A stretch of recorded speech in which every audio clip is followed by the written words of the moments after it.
There we go.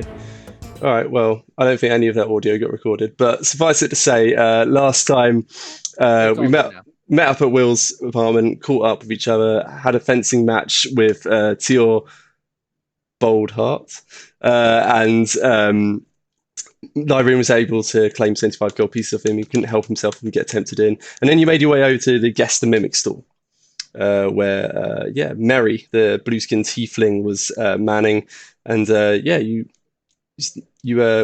where you knew you had to meet at midday the Crimson Cleavers contact to find out, well, just what's been going on. Why were they trying to corrupt children and adventurers with rats, lycanthropy? A few people were hanging around at the stall. One of them came up beside Lyrian, disguised as Patchy, as he insisted that none of them were mimics, and the secret message was exchanged. Shortly thereafter, Lyrian then, after getting the information that he needed about the dead drop and how to get what instructions he needed to deliver, immediately then turned around and started wailing on this contact, which initiated combat. So where we found ourselves is, there was also a wrestler nearby who was quite upset because, as far as he could tell, this guy just turned around and started wailing on this woman who had been stood next to him, not exchanging any words. And so where we end up is, here's the map, and you can see it's expanded a little bit. Oh wait, thank God! I want a comparison of the Tiefling and Ravenous, because I feel like they're like male and female versions of each other. They're super similar. Have you guys noticed? Well, because they're both blue and have horns. And because she has a massive boob window. And boob windows. And boob windows. and hangy yellow fabric. So that's actually quite a lot of similarities at that point. Look, horns and blue, all tieflings look the same. All right, that's all I'm hearing from you. Wow, that's racist. That's okay, because I didn't say it, Sam did. I also know where one of those pictures came from, among the tokens. Oh? The one in the middle, the bird. You did share it earlier. Oh, yes. I was sharing it over elsewhere. Yeah. Why is there more people now? I'm already low on health. Yeah, exactly. It's a shame that. So, where we ended up was the bottom of the round. It was just about coming out to Will's turn, and the wrestler, he's been wrapped in vines from Nanto's entangle spell, and he just turns and calls out towards the bar, "Guys, these bastards are beating up this poor defenseless lady!" And then you start hearing these outcries from the bar just outside around the corner. Whoa! Hold on! They're gonna listen to the guy with a necklace of ears around his neck, but they're not gonna listen to the people who are saying, no, stop her, she's a wicked person. Mm-hmm. Like there's 5 voices saying this person's bad, but the one that they're gonna listen to is ear necklace guy? Alright. Yes, including the person who said this was official Duchess business. Yeah. Okay, yeah, but that was complete horse crap.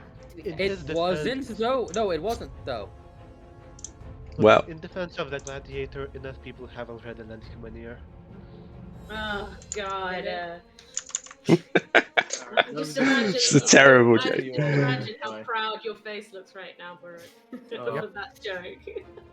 Of course, it's So exactly how it looks. Not the first time. So, where we end up with is so you can see. Not everyone is reacting to that, but and Will, you're top of the round, so you'll get to react to this first. But you can see from your angle, there's two people you can see reacting. There's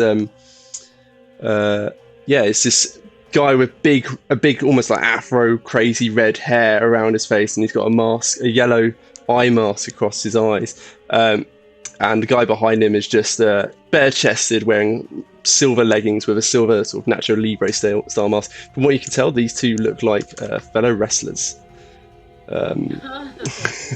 So it's possibly why they're willing to listen.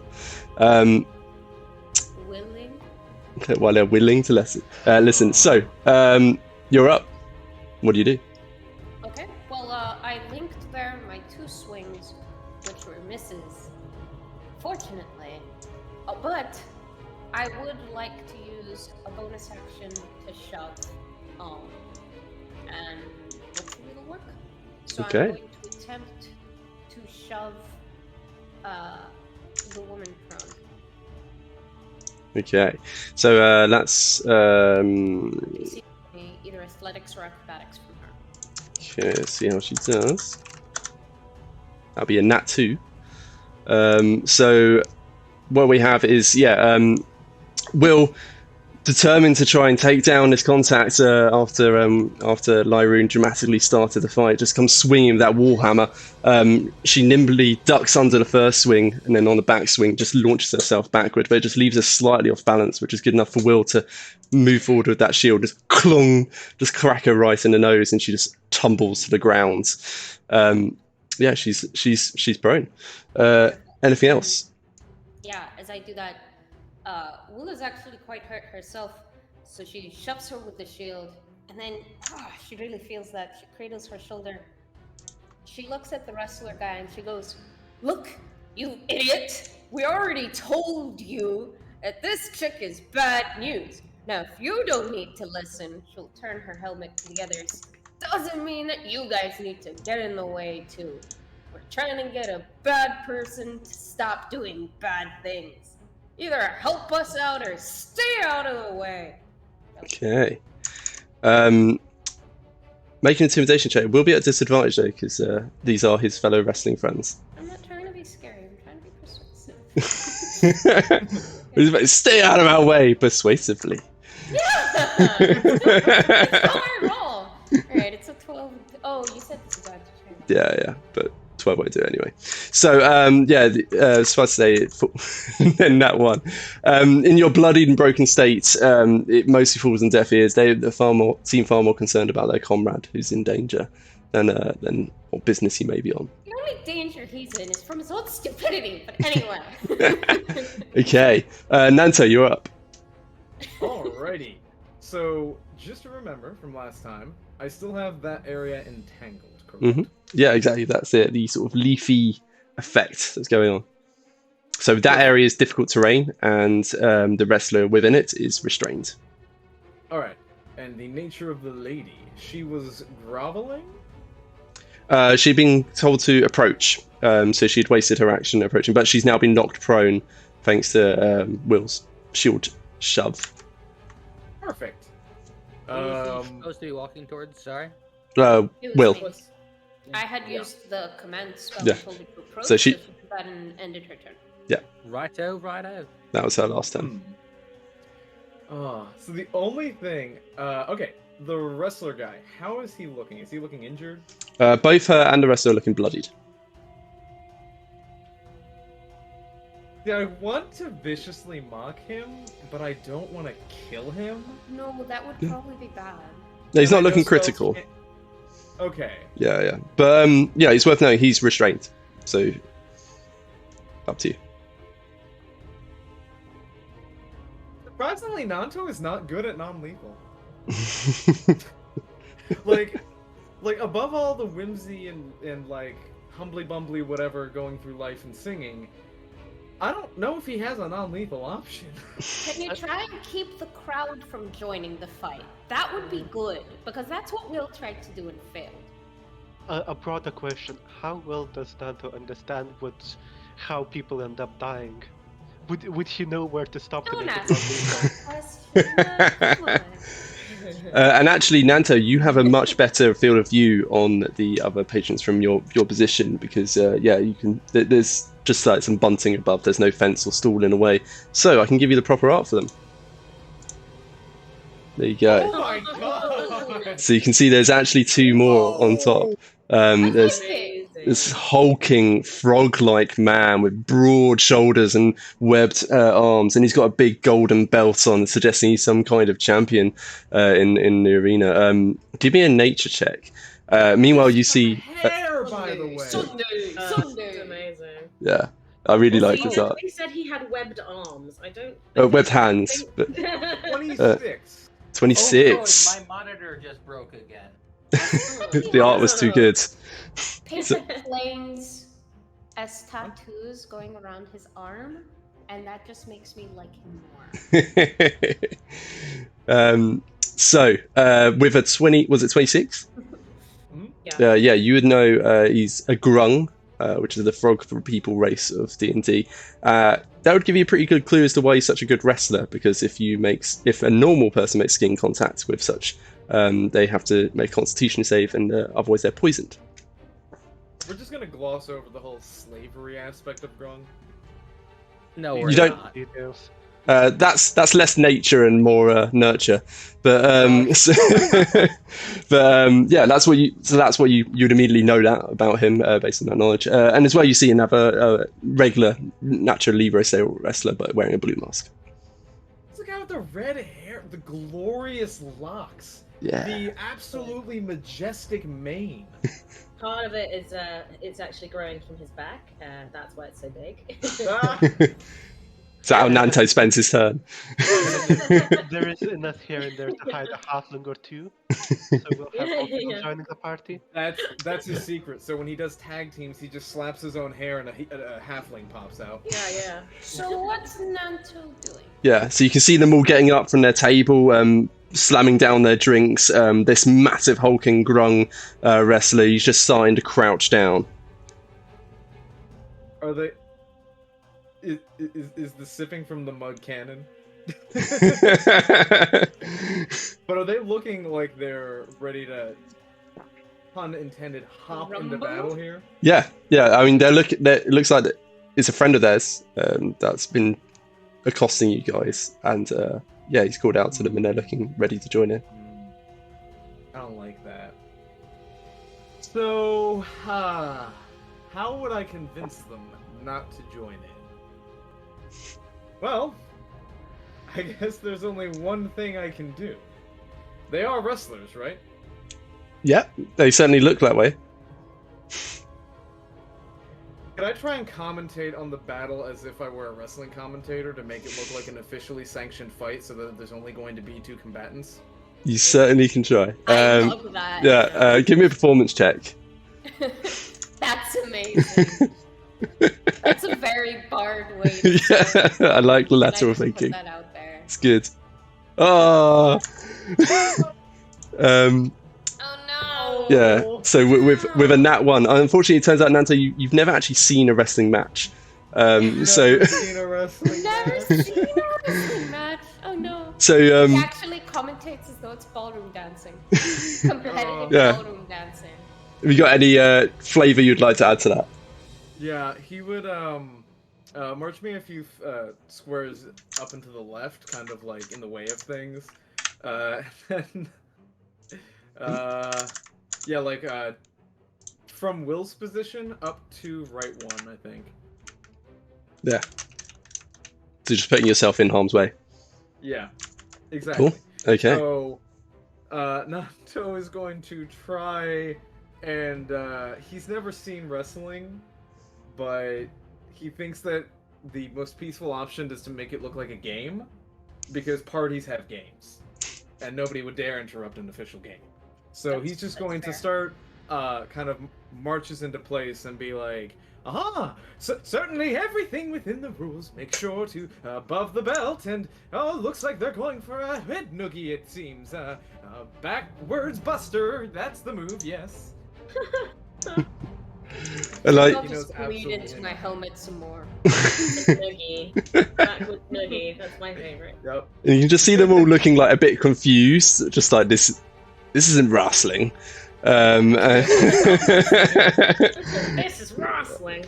And yeah, unfortunately, it's more just confusion than any kind of fear over intervening over an official bout. So unfortunately, they fall on deaf ears as well. Which brings us to the wrestler's turn. Now he is restrained. Such a good idea, though. Oh, Yeah, it was a beautiful idea. So he's restrained. So anything he does is at disadvantage. Let's see how he gets on. This is the part where I start eating dirt. No! Okay. I'm down to 13 health points. Ryan! Actually, wait a minute. Flesh wound. Before, let me just make sure. Could I inspire Will? Ooh. Yeah, you certainly can. Perfect. Okay. So yeah, as Nanto tries to commentate and also calling out how wonderful Will is and trying to inspire her in this bout. The wrestler is restrained. Oh, sorry, I need to roll this at disadvantage. Yeah. So he's tries to grab Will and shove her to the ground, and he's basically going for like a full-on slug to the face to try and just smash her into the ground.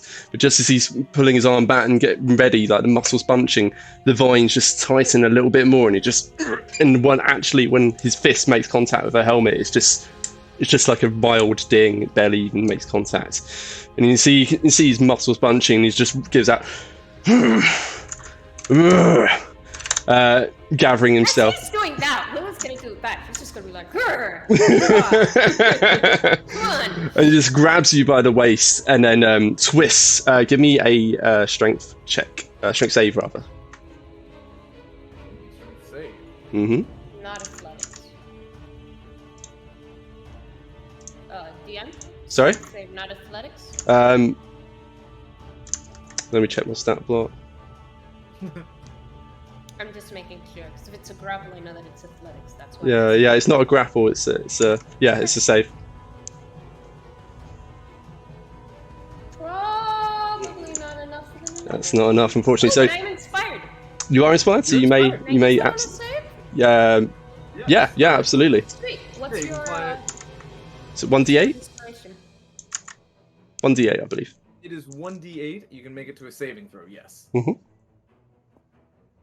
Epic. That makes it a 17. Sweet. Yes.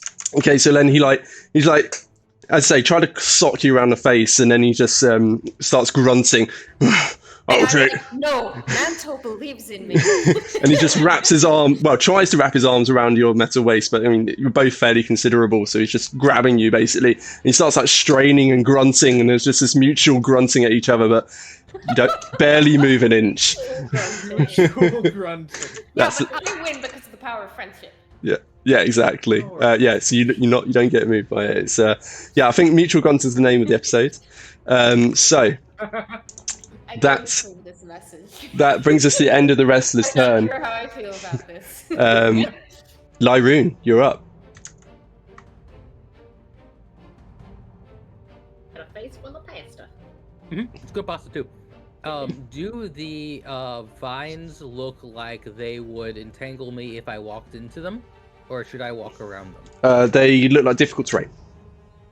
Ah, excellent. That's all. Then I will walk around them to the north of the lady.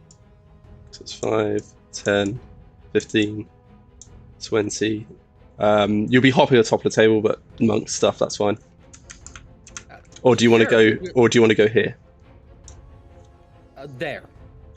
Cool. You can make that. Excellent. And she's prone. Prone and bloodied. Prone and bodied. Yeah. So let's start wailing on her. With advantage. Yeah. Again.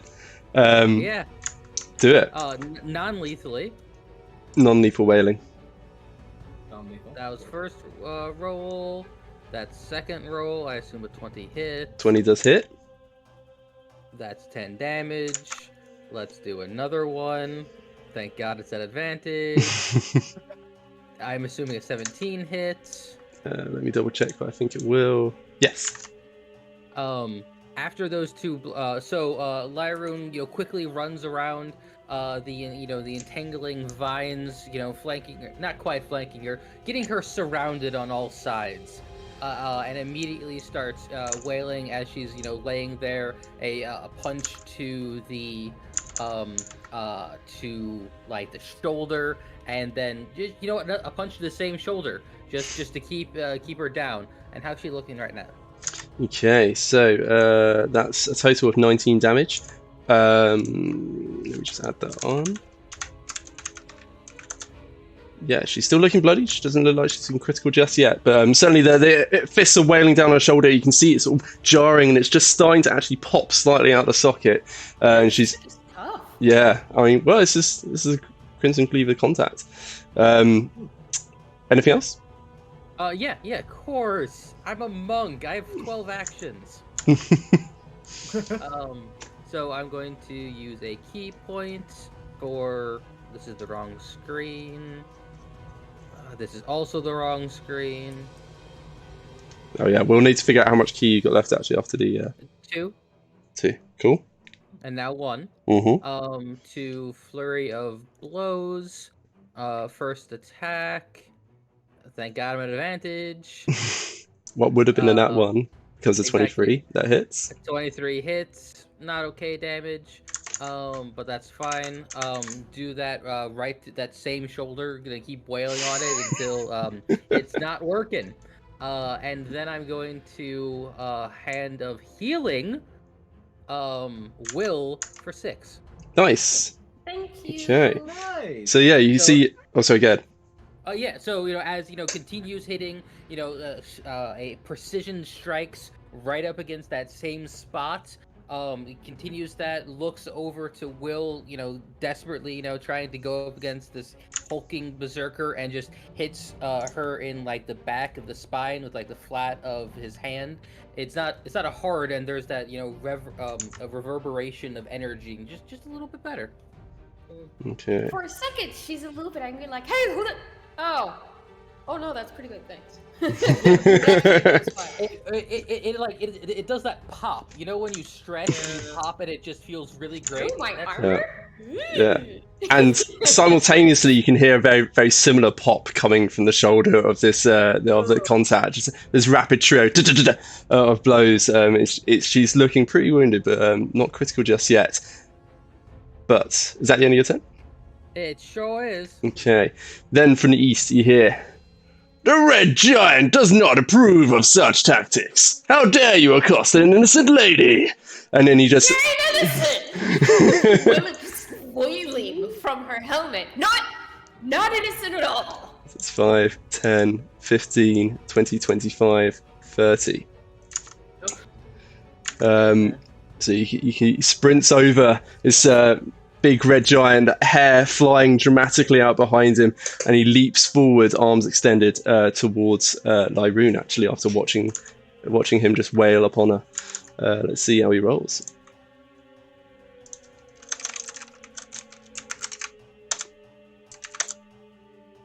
Okay.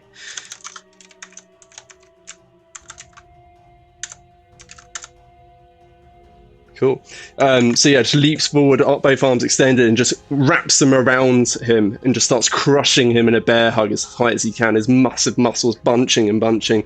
You take 12 bludgeoning damage just from being crushed by these arms, and then give me a strength saving throw.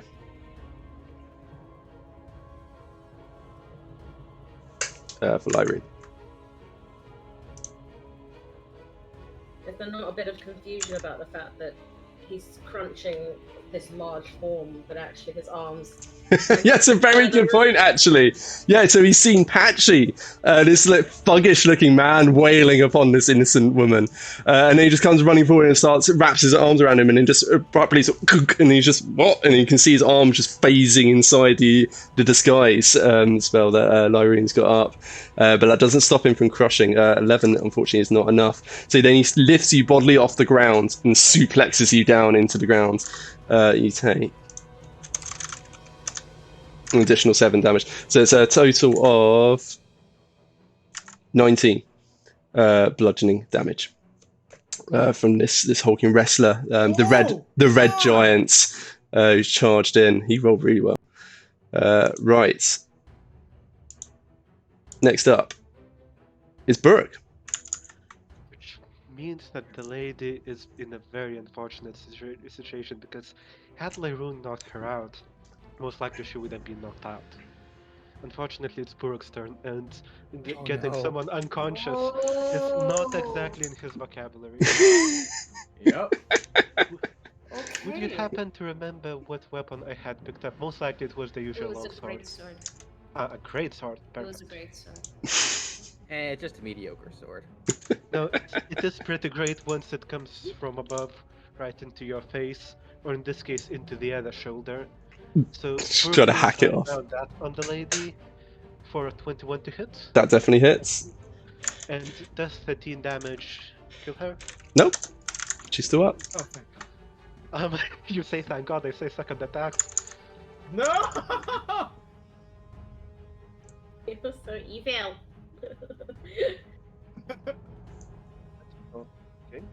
21 again for 11 more damage. Okay. So in She's got Oh, she's got 1 HP left. Oh. No, that's the luck. would it be rude to me to say I would like the maneuver to that? It definitely would. No, man, I Oh mean, my do what your God. character would do. Oh my god.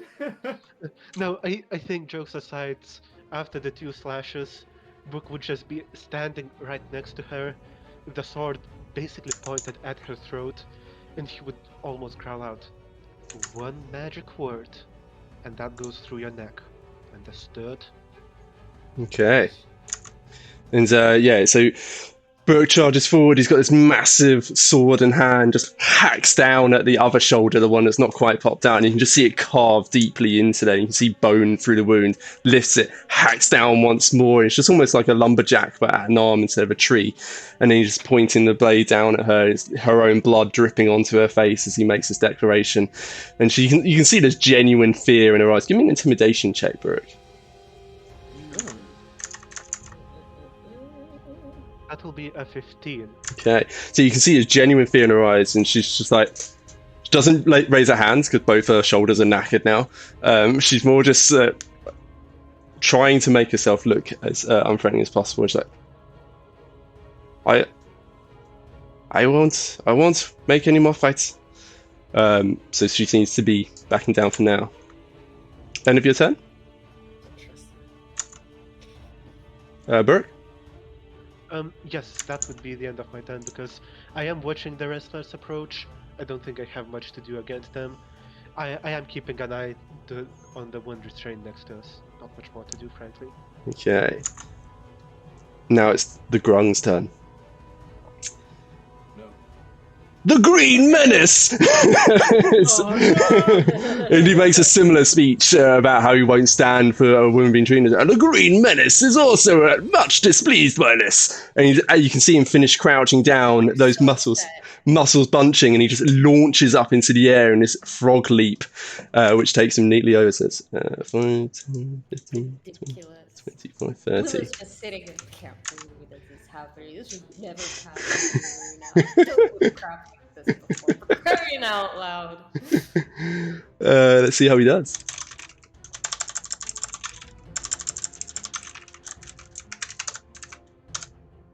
Okay, what's your AC, Will? 74. 21 actually. 18 or 20 plus shield? 21. Yeah. Plus the protection fighting style. Ah, Cool. So yeah, this hulking grung launches through the air, both massive webbed fists clenched, brings them smashing down overhead towards Will, one on each shoulder. Kung kung. No effect. She just stands resolutely, taking the blow in stride.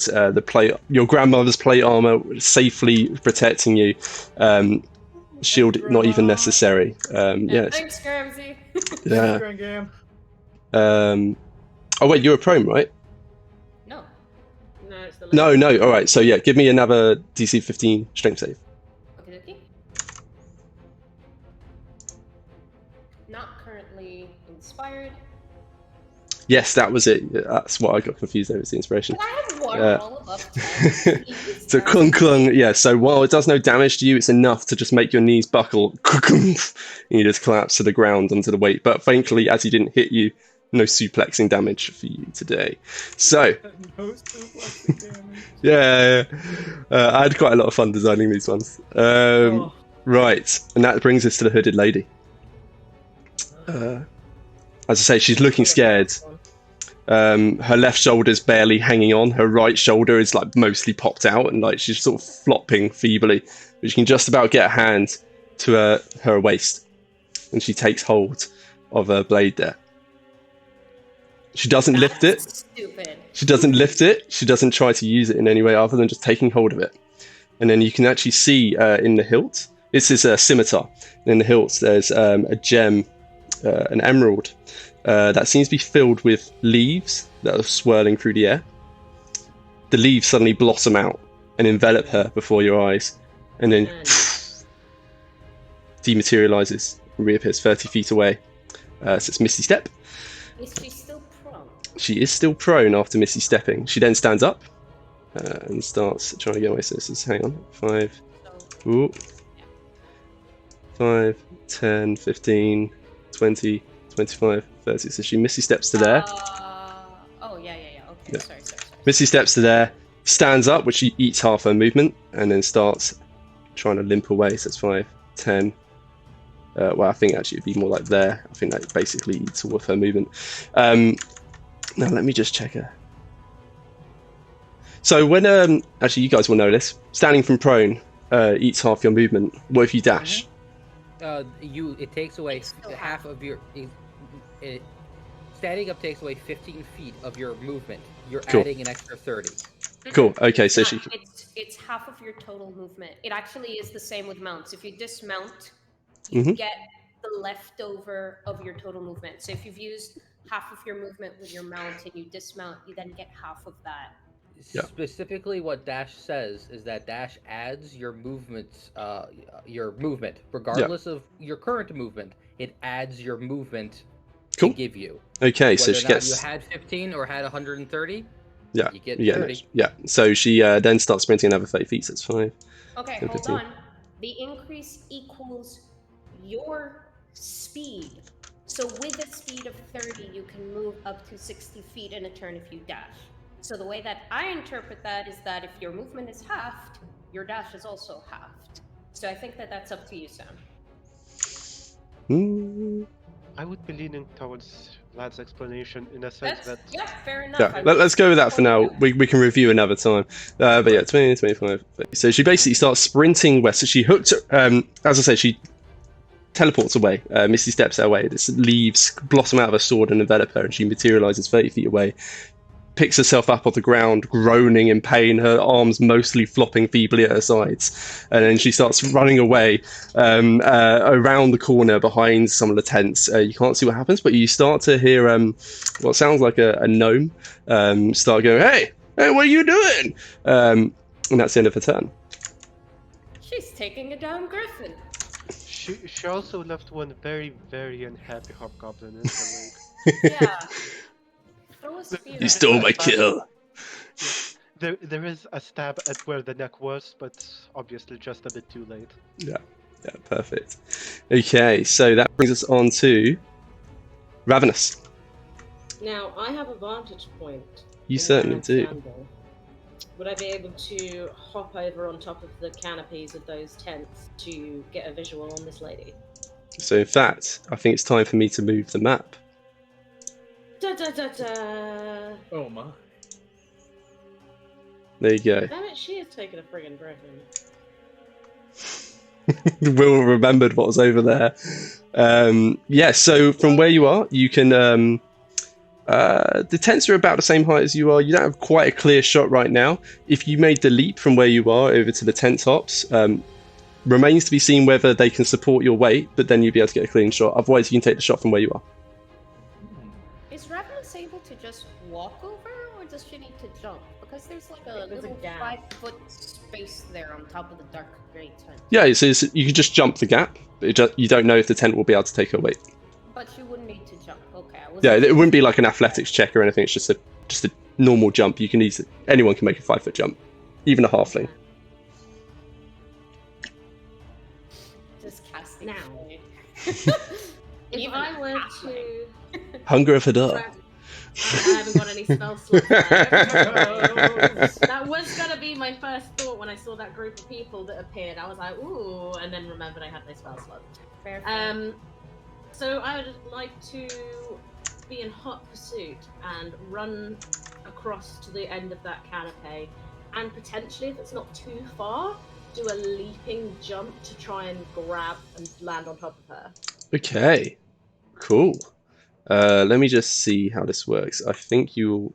So it's 5, 10. I think Can jumping. I very quickly guidance myself as well, give myself a pat on the back. That will use your action, unfortunately. Okay. Yeah. But so leaping across is no problem. So leap. Give me a dexterity save. Actually, no, an acrobatics check. It's more accurate. This is to see how gracefully you land on the tent top. That'll be a 16. Cool. Okay, so well used to prowling where she shouldn't be, Ravenous leaps lightly from the Guess the Mimic stall onto the tent top and just lands on one of the wire frames and manages to start Naruto running style across it to the west. Let me just see how far your moving day is. That's 15, 20. You won't. If you throw yourself down, you'll be able to reach it. I'm literally like hurling my body at this woman. Okay, so I think the best you can do is there. You'll take 1d6 of fall damage. That's fine, I have full health at the moment. Yeah, okay. And then give me... So you're trying to grapple her? Trying to stop her running away? I mean, yeah, I guess if anything, I'd be going for the legs because she can't do much with her arms right now. Yeah. So, Give me an athletics check. okay, athletics. Beep, beep, beep, beep, beep, beep. Oh. The others would be proud of you, though. You didn't just Eldritch Blast her to death from range. That's a 13. Okay, so she gets to contest that.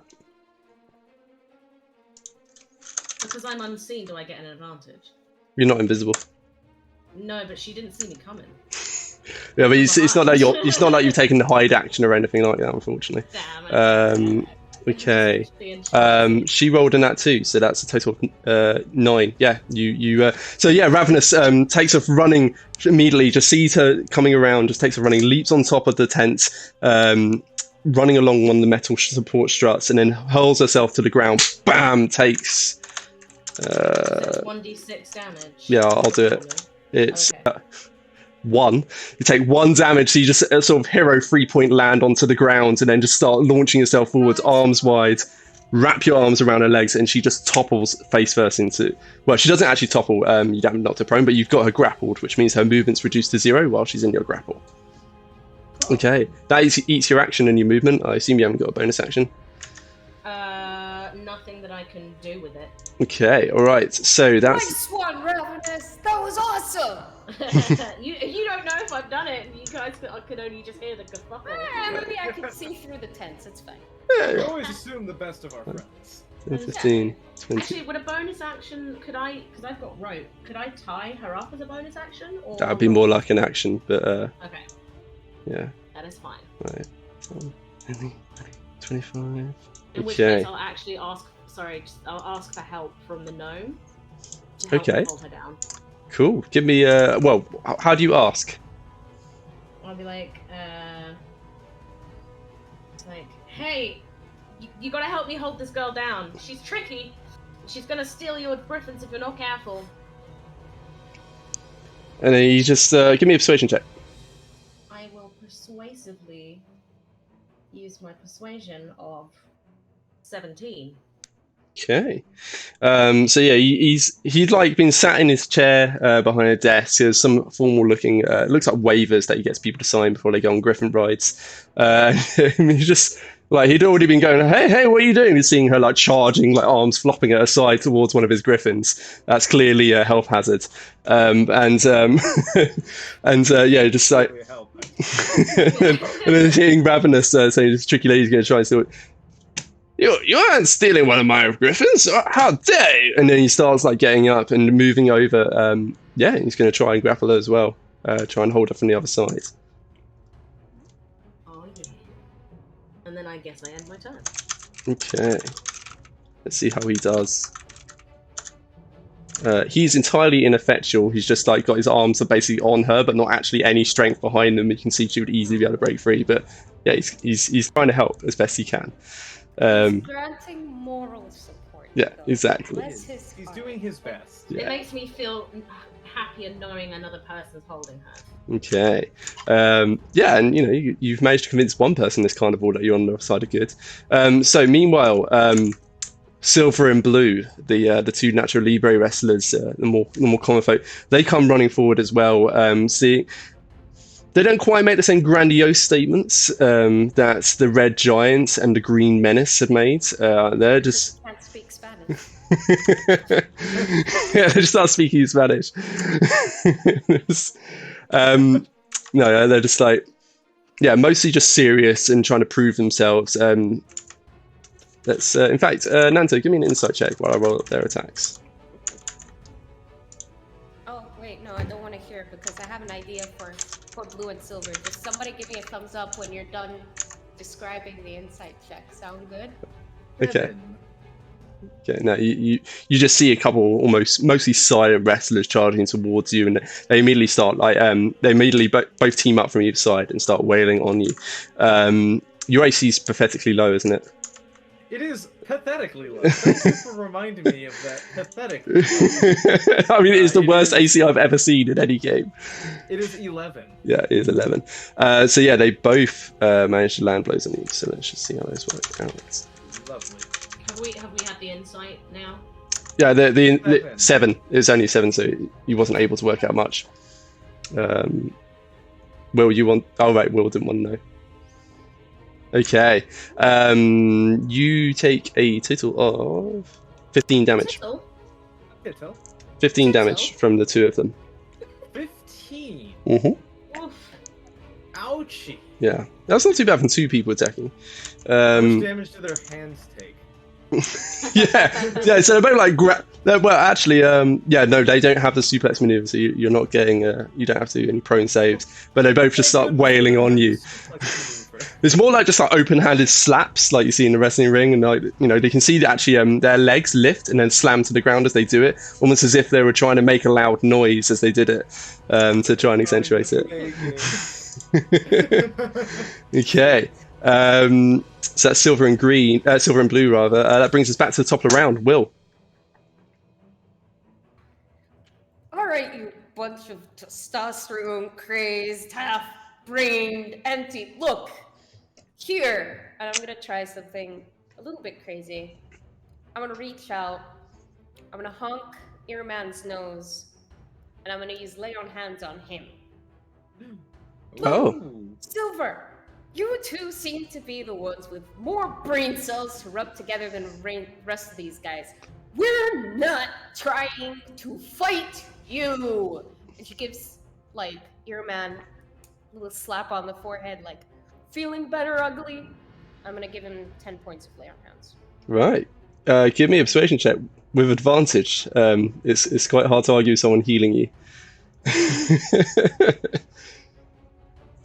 I enjoyed that you gave his nose a honker. 21. I'm happy about it. Okay, that's a 25 persuasion check. Oh yeah, with advantage. Yeah. We're the good guys. We're the good guys. Stop fighting with us. And you see him like, initially there's a bit of outrage in his face that you honk at him, and then like one of those massive hulking arms like raised to like scratch at his hair, and he's just like, the red giant is confused. I thought. And then he just looks to the rest. No, you idiots! She's the bad guy. We're the good guys. You can all stop fighting us now. And we can probably catch each other's shows and get along and have it here. And he just looks to the wrestler, the one with the eye patch, and there's just a brief conversation between them, which basically amounts to like, what makes you think they are actually the bad guys? It seems like they're backing down. Nicely done. The red giant is sorry. That's okay, big guy. I give him a punch on the shoulder. I get up because I was prone. Roll bludgeoning damage. Yeah, no, I get up from prone. I give him a friendly punch on the shoulder, and I start limping towards where I saw Ravenous just like superhero leap over the tents. Ravenous, you okay? Come on, Burke, throw a spear at this chick or something. Let's get this over with. Oh god, no! It's fine, I can heal her. Okay. Oh wait, so yeah, half your movement gets eaten standing up, so it's fine. Yeah, just 15 10. feet movement, so I'm just gonna basically get to there. past the rope. Yeah. Throw a spear at this chick or something. Yeah, can I? Oh yeah, you can get there. Oh wow. Cool. Yeah, so it's your action to lay on hands and persuade. That's your movement. Anything else? No, I'm good. No bonus action shove this turn. Okay, so Nanto, yeah, it seems like the two the two natural Libra wrestlers who just wailed on it, start slapping you and kicking the ground. They seem to be backing down somewhat for now, sort of Kicking following. the ground. I Yeah. missed that part. Yeah, they're sort of they stamped on the ground as they slapped to try and make it sound more dramatic. It was quite dramatic. Nanto. Oh, puppy nose. As Nanto gets smacked and slapped around, he will kind of just be like as he's getting slapped, almost complimenting them, like, oh, that was a good, I can see why you're professionals. And they look to be backing down, right? Mm-hmm. Yeah, absolutely. They seem to be following the Red Giant's lead. Oh, well, a great demonstration that was, but I have other things to attend to. And I'm going to try and back away and chase towards the lady. Okay, 5, 10, 15, 20. You can try and burst through the tents or go around. Up to you. Bursting through the tents will require some kind of check.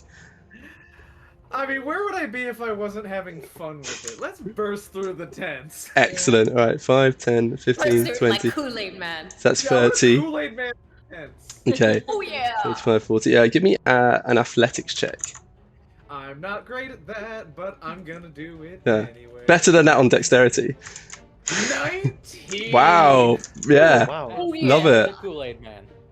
Okay, so I think that gets you to here. So Nanto, they don't seem to make any attempt to grab you or attack you as you run away. And you start sprinting forwards. I almost imagine it kind of like Terminator style. There's just the arms robotically like ding, ding, ding, ding. And you can see like the metal legs like pumping against it, and then you just hurl yourself through the tent and you just rip through it. So it's just that heavy metallic form that easily gives parts of the fabric. When you burst through, what you find inside the tent is it looks like it was they sold loads of bottles, mostly it's about half like bottles of wine and various spirits. The other half, it looks like they're almost like you know how modern days you can get like bottles where you put like little lights inside them and you can have it as like a lamp. It was like that, so almost like fairy lights, magical fairy lights were inside them. So you burst through and lands like knee first into a table full of those, and all these like fireflies basically fly out all around you. It's just a dramatic display as you're charging forward. That was your action to dash. Anything else? Let's see. As I come through, I see Ravenous with the Griffin salesman and the lady, correct? Yeah, absolutely. And they both seem to be trying to grapple with this lady. Perfect. See, I can't. Because I was thinking I have my telekinetic bonus action, but that only moves people. Yeah. Would I be? I guess to like block her way. But either way, I was gonna think of pushing Ravenous to the left one, but she would still be able to run for the other Griffin as well. Yeah. Shame. I don't think I have any others that I want to do right now. Okay. All right. So yeah. Mantle of Inspiration is 60 feet.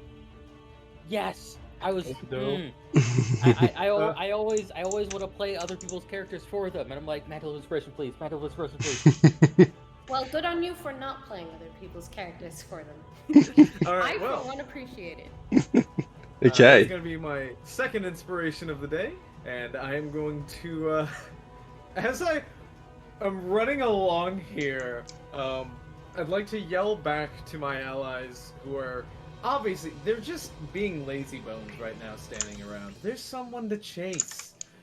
So he's going to just yell out, just, no time to be a lazy bones, get yourselves into gear! And I'm going to inspire them. You may take a reaction and move up to your move speed without provoking. That is actually For reaction. very clutch. And so as he's leaping through the tent and like finishing the inspiration, he just blossoms into color, and then the fireflies escaping around him. It's a wonderfully mesmerizing performance from the bard. So I assume you're all going to use your reactions. Sorry? Lyron, Baruch, and Will. Yeah.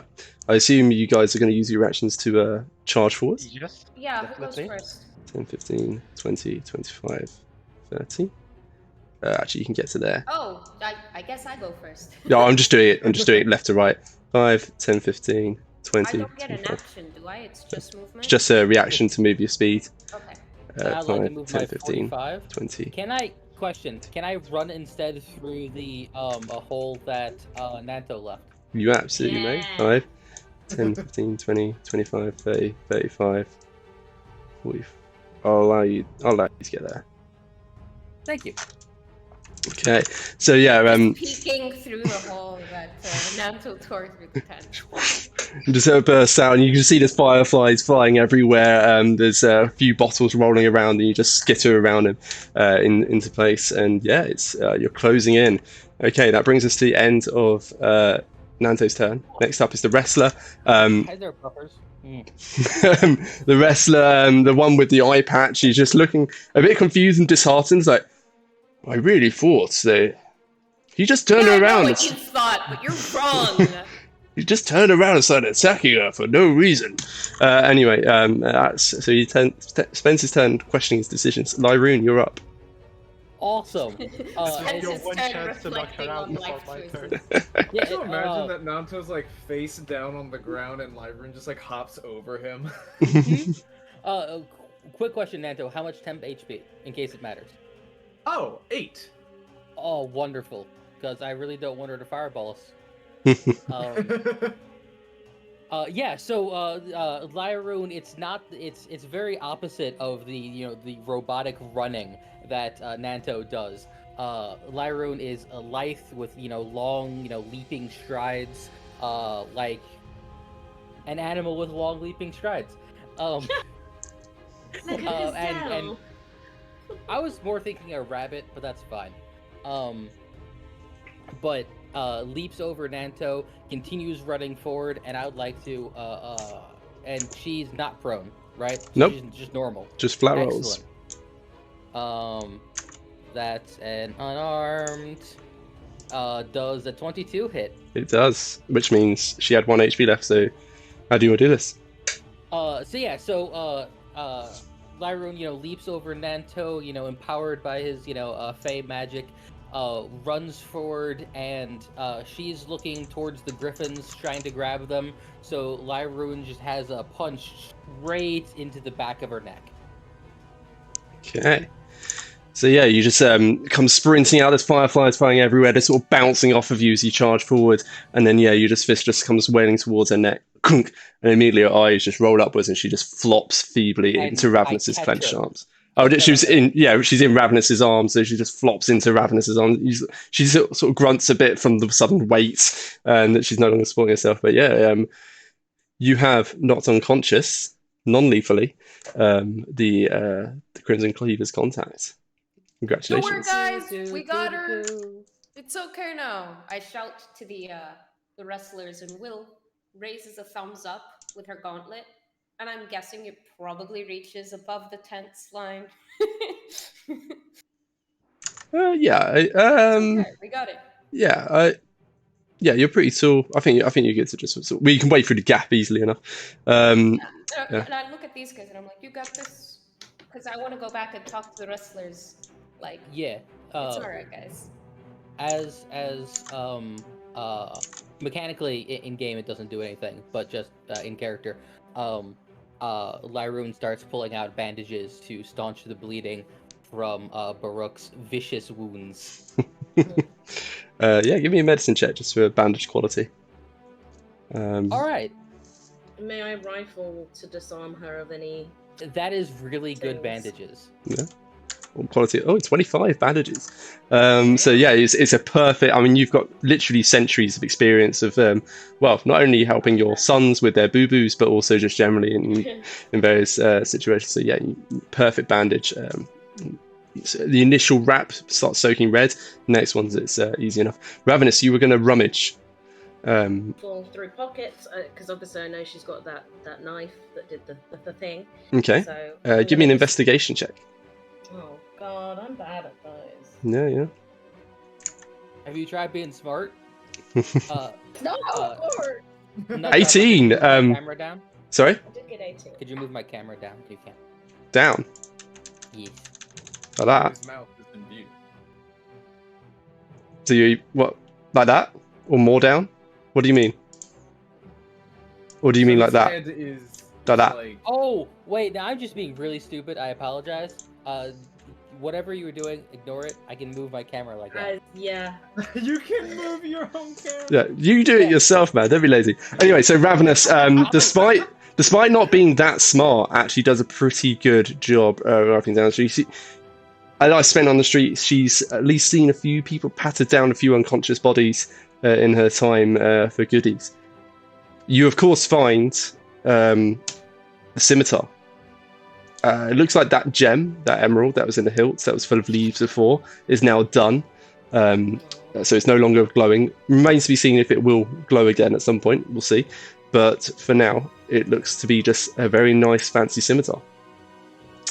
You also find on her belt is a leather pouch of gold. You find 68 gold pieces and 20 silver. And you also find with How much gold and silver was that? 68 gold, 20 silver. So basically 70 gold for simple maths. Okay. You also find with an investigation of 18, looking over, you can see there's what looks like a reasonably nice necklace. It's like a gold chain. There's like a ruby amulet at the center. Whoa. Not sure what value that holds, but to Ravenous, all value. And All value.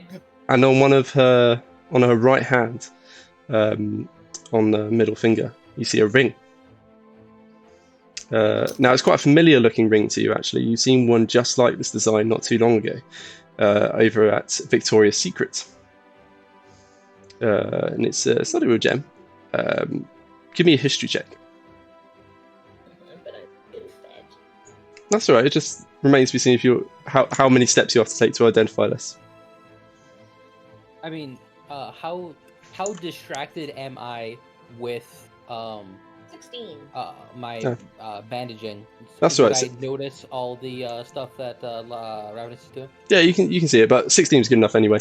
So you'd recognize this as a ring of animal influence. Ooh. Ooh. Yeah. I wish to have As one who communicates with animals often, that is a good item. Yeah, this. it's a useful thing to have around. So yeah, you also find a singular slip of parchment, which is bound with a cord of leather, easy to untie, and you unroll it. It seems to be written in some kind of code. It certainly isn't making any sense to you. It's common language, but the words. Ravenous is illiterate. No, you can see it's in common, but the words, the arrangement, it just doesn't seem to make any sense. It's just gibberish. Okay. Double gibberish, in fact. Double gibberish. Double gibberish. Anything else? That's all you find. Okay, cool beans. The animal influence ring, is that a two-way communication, or is that just... It does a few different things. I think given that you've actually seen it in store and Victoria had explained it, I'll give you the proper blurb of what it does. Just so I know whether I want to use it for upcoming thoughts and plans. So it has 3 charges a day. It has 3 charges. It gains 1d3 charges each morning. While wearing the ring, you can expend a charge to cast Animal Friendship, which charms animals to be your friend for 24 hours, if it fails to save.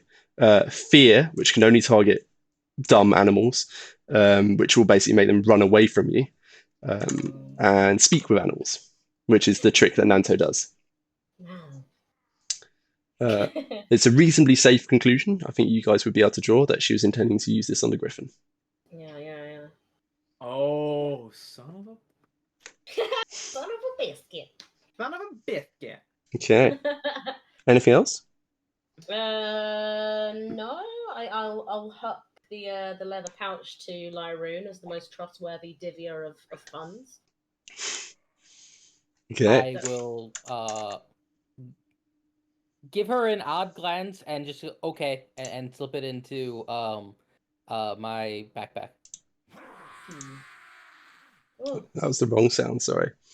Speed trying to use I'm Syrinscape. not listening to Gross. Syrinscape. Oh, have you not been listening this entire time? God, It's only- really? It's only that's the first sound I've heard this whole stream. Really? All the music's come from that. Yeah. Oh, I've heard the music. Yeah. I was using it for Cool. music. But yeah. Oh, okay, I was thinking I'd missed out on all these cool sound effects, like me leaping and being like, oof, when I grab and land for 1 damage. No, nothing quite like that. No. Okay. Yeah, no, I'm pretty. I mean, I'll put the ruby necklace on because, you know, shiny. And then I don't have a use for the blade at this point. So maybe I'll see if Baruch wants to have a look at that. Yeah, so I think you're good to assume you guys will accumulate it around this unconscious body this time. Yeah, I think Will wanted to talk to the. Yeah, she wants to talk to the wrestlers. Yeah, okay. Burek, how do you react to Ravenous trying to hand you the sword? Right, so before the actual handing, I would like to do something. So, Mhm. you know, the moment Burke's turn would be in initiative order, he does start sprinting towards the body, his sword ready, and it takes until the very, very last second for him not to cleave the poor woman down in half, until he spots that she's actually already unconscious, and not only that, but Lyroon is treating her wounds. Oh, yeah, sorry, I forgot to say I wanted to tie her up. My apologies. Yeah, that's fine. Give me a dexterity check. Can I If you give don't her mind, advantage? You can certainly I may. give her advantage? Can we give Can her I give triple her- You can all advantage? you can all give Definitely advantage. you can all give her That was one nat one one. advantage. You can all give How her about second advantage? yeah, just the What one. about thirds advantage? Yeah. 11 Yeah, please. 15. 15. So yeah, that's reasonably good. You got her arms bound behind her. She's unconscious on the floor. It's not like she can put up any resistance. It's more just a test of when she wakes up how good is the knot. Basically, yeah, binding the arms and legs. Okay. Arms at the wrist and legs at the ankles. So yeah, Burek, you in an almost bloodlust, like charging forward, ready to start hacking limbs and body parts apart. But at the last minute, you notice that Lyron's actually trying to actually bind her wounds, and Ravenous is tying her up. What We're else? both binding her in different ways. Me with bandages, her with rope. Yeah. And so, as that keeps resolving, and Ravenous just hands the blade, he would, almost subconsciously pick it up without paying much attention. For the moment, he's looking at the Griffin handler, just goes, I know this might not look like it, but this is on orders of the Duchess. This is Mhm. all legal, believe me. Give me a persuasion check.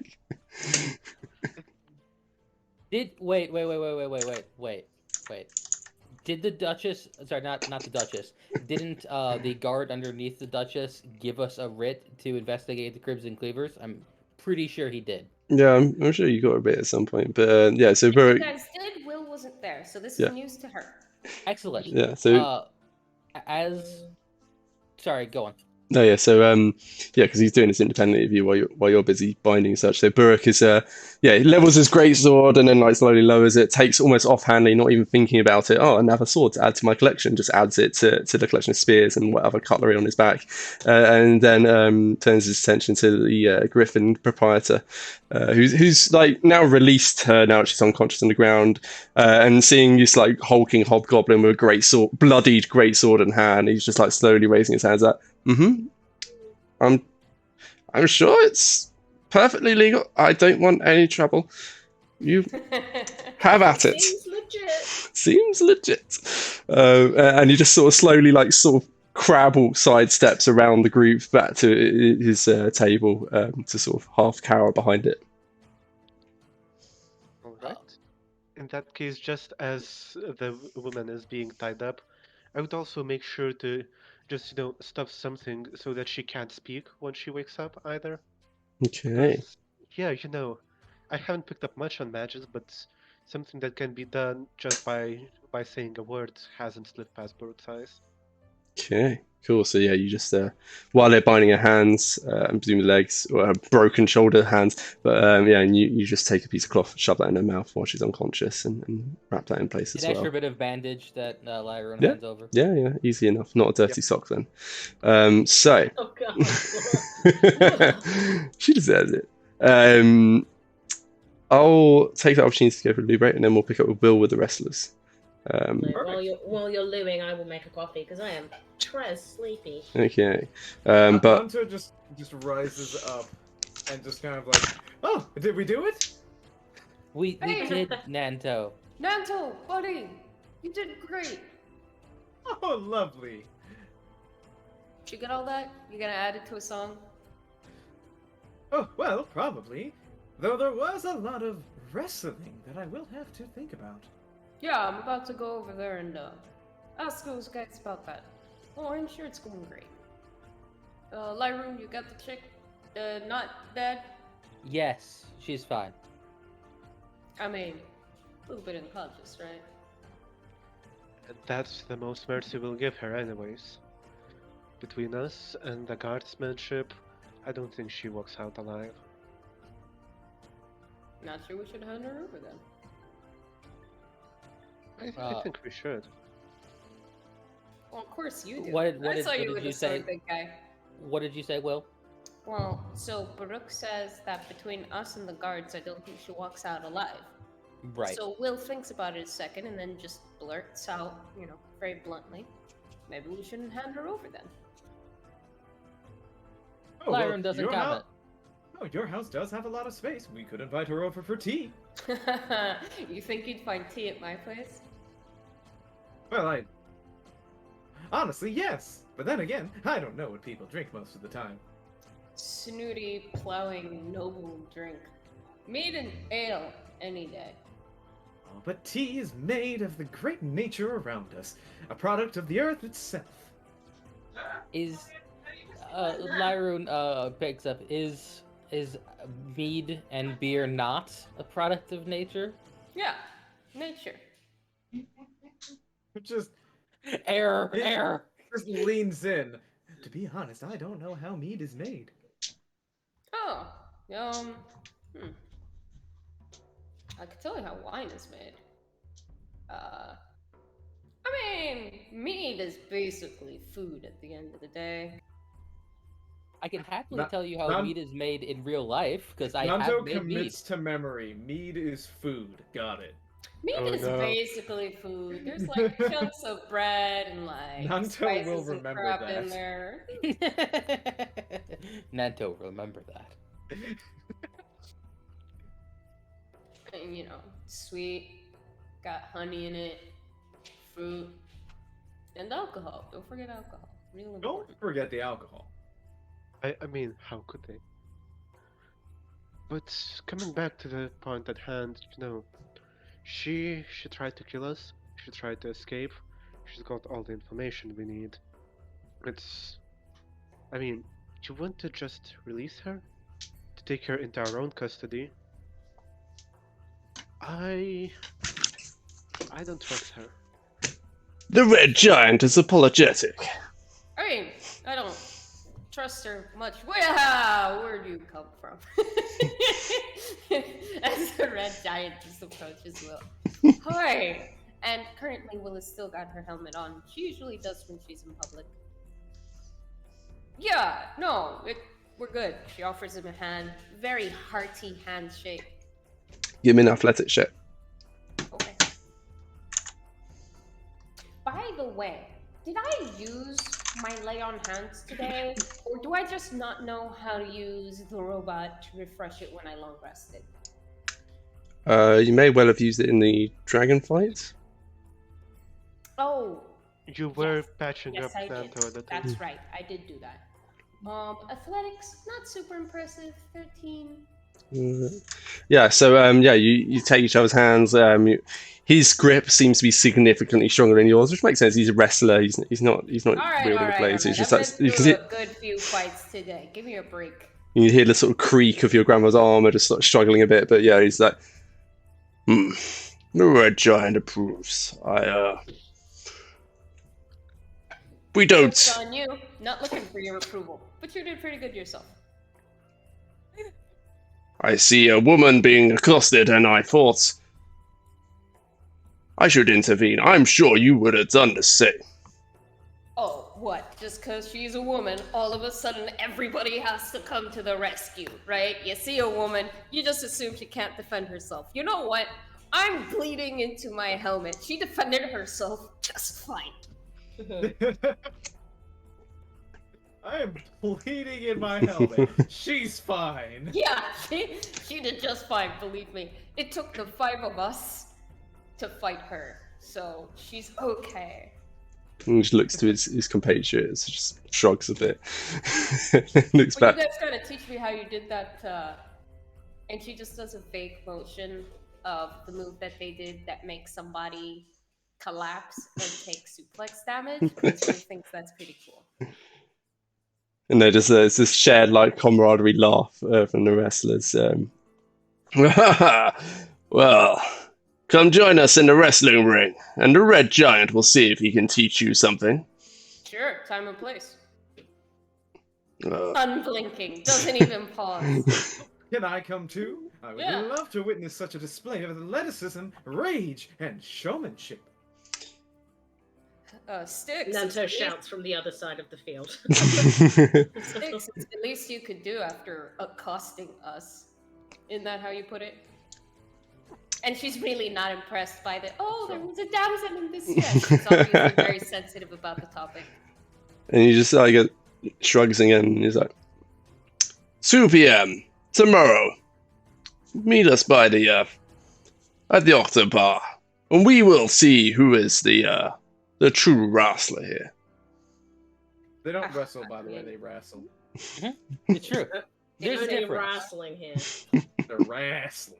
Did he say Otter Bar? Octo Bar. So he jammed a thumb over his shoulder.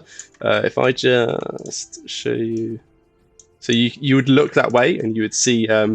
It's quite a literal name. It's actually a giant octopus motif coming out at the top of the bar, and there's all these like tentacles like flaming in the air, and you can actually see the barman from your vantage.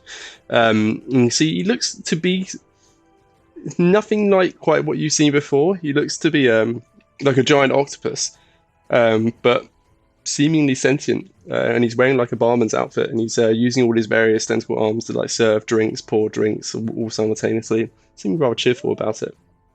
That's pretty cool. Yeah, she'll give a long whistle from inside of her helmet. Give Octo Barman a nod. Yeah, that sounds good. She'll look at Big Nose Ear Necklace guy, offer him a gauntlet. Hey, you doing all right? Help him up out of the weeds. Try and yeah, Nanto, you can probably, you know. He blinks. What? Vines. You can end the entangle spell. And she actually knows exactly what the magic spell is for some reason. Interesting. He's just kind of like, oh, right, that. Oh, I forget about the will of the plants sometimes. No, that should go away in time, don't worry. Oh no, they're not my plants. Well, who can really own plants after all? Oh, the will of... Yeah, never mind. Yeah, you alright, guy? And she'll help up Ear Necklace person. And yeah, he's he's still like got some vines like wrapped around, and he's been bulging his muscles trying to tear his way out of them. But with your help, he's able to rip out of them. You see and hear actually all of them snapping and flying free of his body as he sort of flexes. He's like, oh, I still want to know. And he just gestures, points a finger over to your comrades beyond the tents, through the flapping hole in the tent. In fact, why that one was. You just beat her up.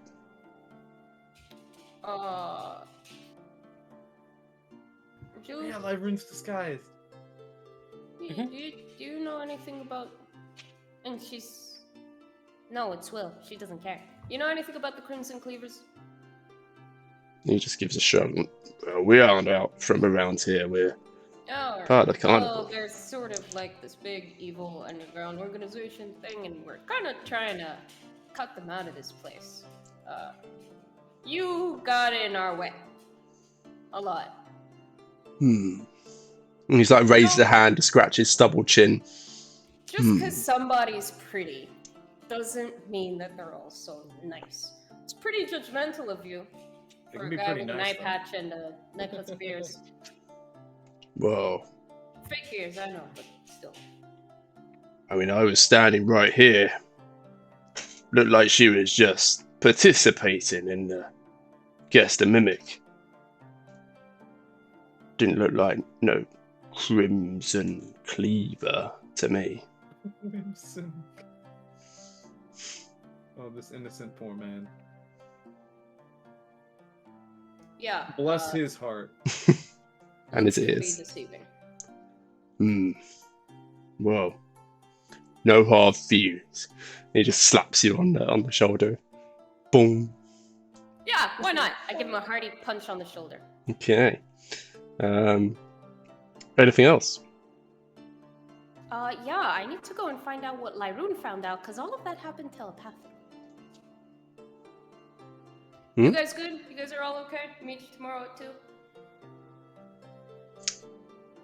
Oh, wait. You're not coming with us? They're not coming with us. Oh, I thought we could have a lovely large party together. But I suppose if not, it's not in the works. And she kind of like nods her head from side to side. You guys want to come with us? It'll make him happy. It would make Nanto very happy. Because that would mean more friends, and more friends for the party means more games. So yeah, currently Lyroon's sitting on quite an important piece of information the rest of you don't know. Which is But do the wrestlers want to come and tag along? well, to the post-fight celebrations. I mean, interrogation, mostly. Post-fight interrogation. Kind of like celebrations for me. For one party of the two. Exactly. He said he wanted to find out what happened, what was up with her. You know, here's his chance. Now the wrestlers, no, they're going to take your word for it. I think at this point they're just making their way back to the Octo Bar, go back to their table. I think. Hey, maybe I'll join you for some drinks later. But in the meantime, come on, Anto. We should go figure out what's going on. What's happening with the blue tiefling? He's just kind of been standing there this whole time. Is he okay? Mary. So Mary, right at the start, actually, you remember you tried to cast Calm Emotions, which I think worked on Burke. That was about it. Yeah. And even then, not too effectually. So yeah, he's mostly just been looking concerned, trying to make sure no one came too close to his stall. Actually, seems to be quite concerned about anyone getting too close, perhaps, to the mimic, if there is one. So then, if that's okay, would I be able to jump on him quickly? I won't take too long, but I want to make sure he's all right too. Will is a person of the people. Yeah, take a second to do that. So yeah, yeah, he's mostly just seems to be concerned. Like he's been watching this, like mostly mouth agape as he's watching. First, like Lyroon just without warning suddenly slam a fist into this lady, and then all of you jump on and proclaim her to be dastardly. Anyway, mischievous, and then suddenly she just dematerialized and teleported away and started sprinting off, and we all took after her. And he's sort of gone out of his sight now, but he seems to be just sort of relaxing a bit now that the fight's over, and he just seems to be looking over the various boxes. Give me a perception check, Will, or insight, up to you. Turns out Mary's the mimic. Yeah. The stall is the mimic. It is called Guess the Mimic Stall. Look, It would have triggered once I was on top of it, though. Yeah. That So we're a mimic is just a red herring. All right. So we're perception of Makes 6. sense. Yeah, which makes sense because as she's approaching, she's adjusting her helmet. She's making sure her poles are in the right place. Mhm. This guy's hit hard. Yeah. So looking over, yeah, he just seems to be concerned about none of his the boxes being disturbed, and he just like looks over his shoulder as you're paying attention to him. Don't worry, I am. Well, there's a bit too much excitement for the carnival, but there you are. There's always something that happens. And he gives a slightly forced smile. Oh, approach anyway. Well, I think that's the first time I ever heard anybody say too much excitement for a carnival. You guys are just traveling around from place to place where there's a celebration, right? And I'll walk like right up to it. Mhm. You okay? Mm-hmm. And he's nodding along, agreeing like, yep. Wherever there's tourists pouring in, we follow along. It's good money to be made, and well, you can imagine it would quickly get boring if I was asking you to guess the mimic all year round, but once a year, that's entertaining enough. All right, well, you're acting pretty twitchy, so what's up? Just very bluntly, out with it. And he's just like, twitchy how? I just didn't want anyone getting near my mimic. Man's got to make a living. Can I insight? Yeah.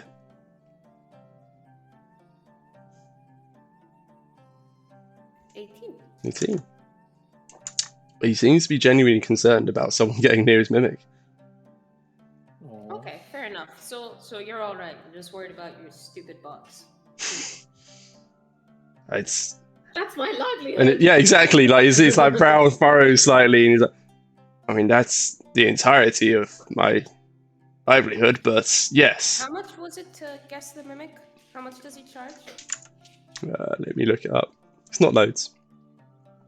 I think it'd be like a gold piece. But let me double check. A gold is a lot. Guess who's spending it? The mimic. Yeah, so it's just a gold piece. Okay, so she'll check her purse and be like, never get the coin purse out of this thing. Here. And she'll just put 5 gold down. You know, ruined your business for a while. Later. Heads back to the dress. And you just see, looks a bit dumbfounded, like, oh, okay. Considered forgotten, he calls out after you as you walk away. I give him a thumbs up. I don't turn. Cool guys don't look at explosions. Cool guys don't look at explosions. Yeah, I just give him a thumbs up. Walk to the others. I'll mark off 5 gold. And I've done lots of talking. You guys can do some talking. We'll say. Yeah, so she's just clanking away. Lyroon, what in the Tartarus was all that? So, one of the things that Lyron wants to do is blindfold her. Okay. So she's bound, gagged, and blindfolded. Yeah. This is getting intense. Just for fun, No give me a dexterity check. It'll be just to see how well you manage to block out the light. And I'll Next just thing will be noise cancelling headphones over her ears.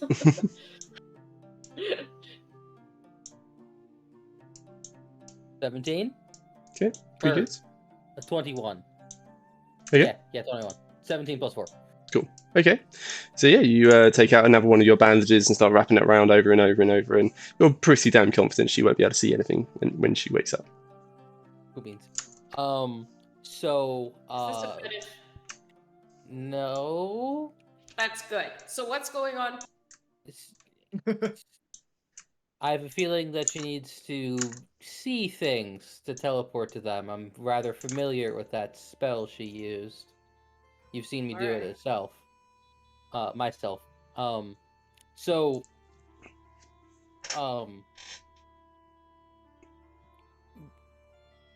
second, Will.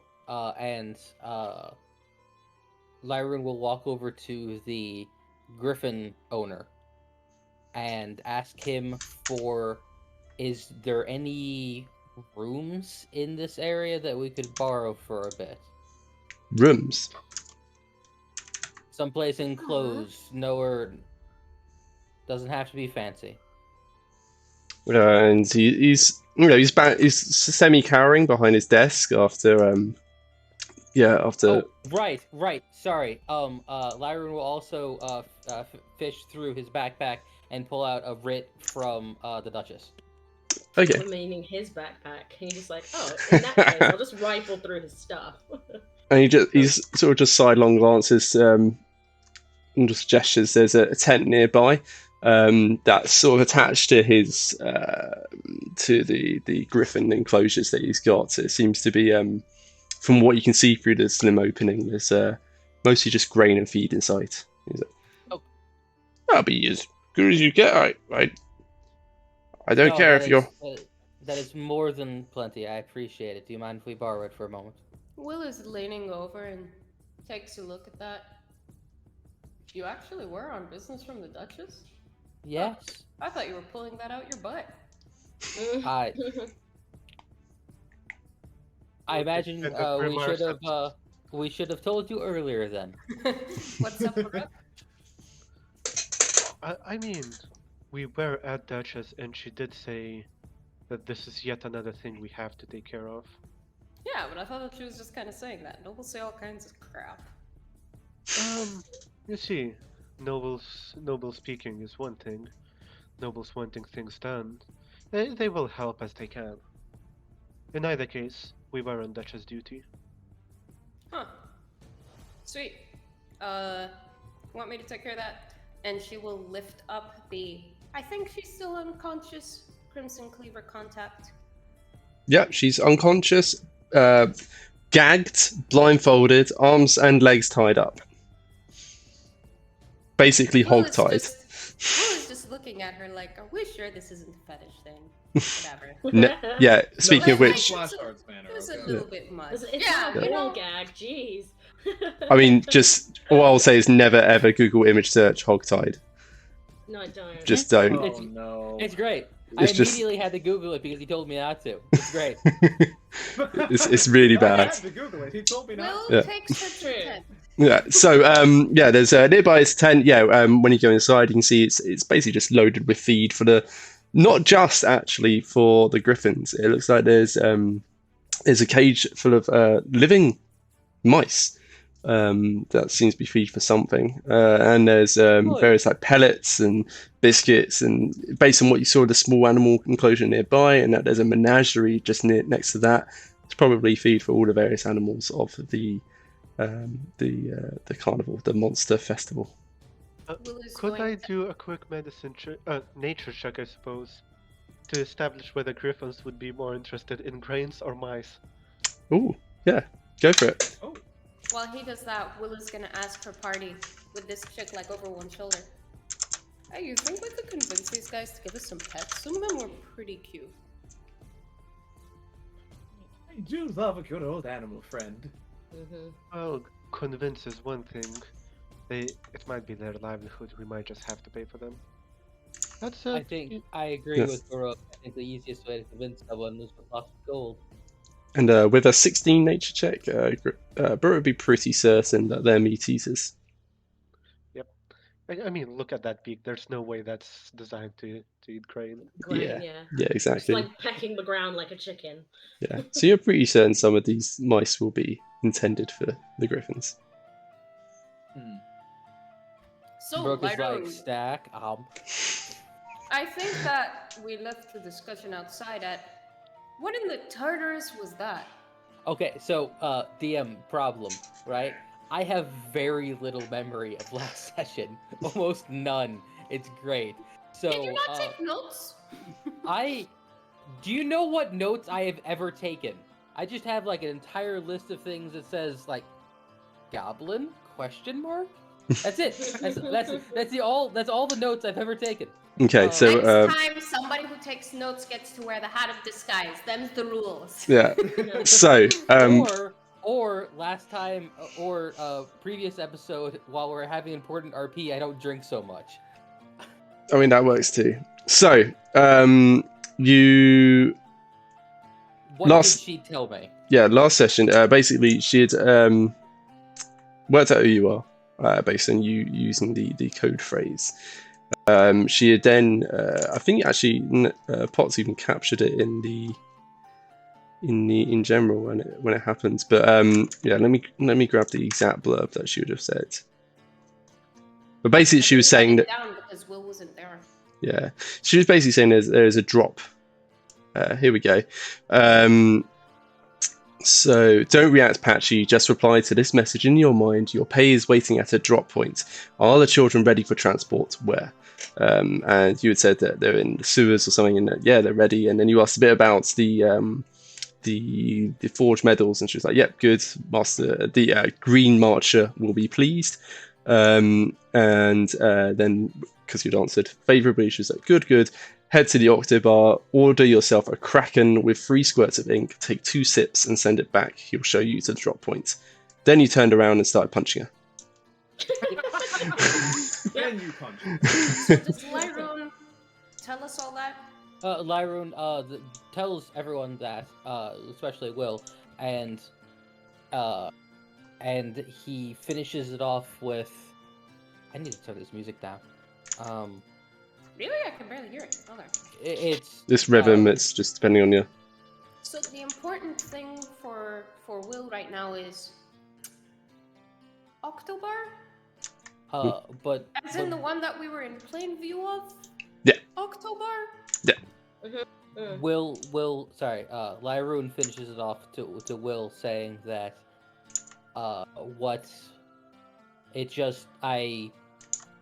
as she was walking away, I was thinking about the terrible things that the Crimson Cleavers had done to all the children and couldn't let her walk away.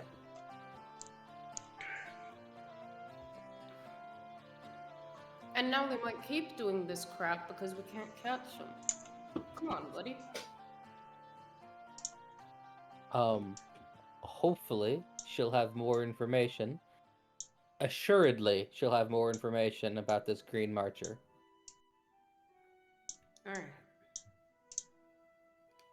Okay. Luke just kind of watches it all, and at this point, he decides that it's time to interject. We saw her teleporting away from us once. Are you sure she won't be able to pull that trick on us again the moment she wakes? Oh, that's what the blindfold is for. I am. She should. That's what the blindfold is for, and that's what the room is for. I know this spell. I've used it quite a few times. You've seen me use it. Yeah, Misty Step. You gotta see where you're going, right? I Again, also Will seems to have. Sorry. Again, Will seems to have knowledge of this magic for some reason. Go Mhm. ahead. I also noticed that before she did the teleport thingy, the gem on that sword was pretty bright. And when I took it off her just now, it wasn't. Maybe that was the reason that she did it. Maybe she can only do it through the sword. Yeah, so I could use that. yeah, so what you had seen, particularly Ravenous from her vantage point, actually above, looking down in the battle, is leaves seem to blossom out of that gem on the hilt of the sword and then envelop her, and then she disappeared. At this point, I think it's fair to say that Burke would finally grab that scimitar again, just to take a more proper look at it. Okay. Magic, you say? No, it's just Heresy! no. What kind of look is Burke giving the sword? First off, just to figure out, how combat wielded is it? Does it seem more like a ceremonial weapon, or a battle-ready weapon?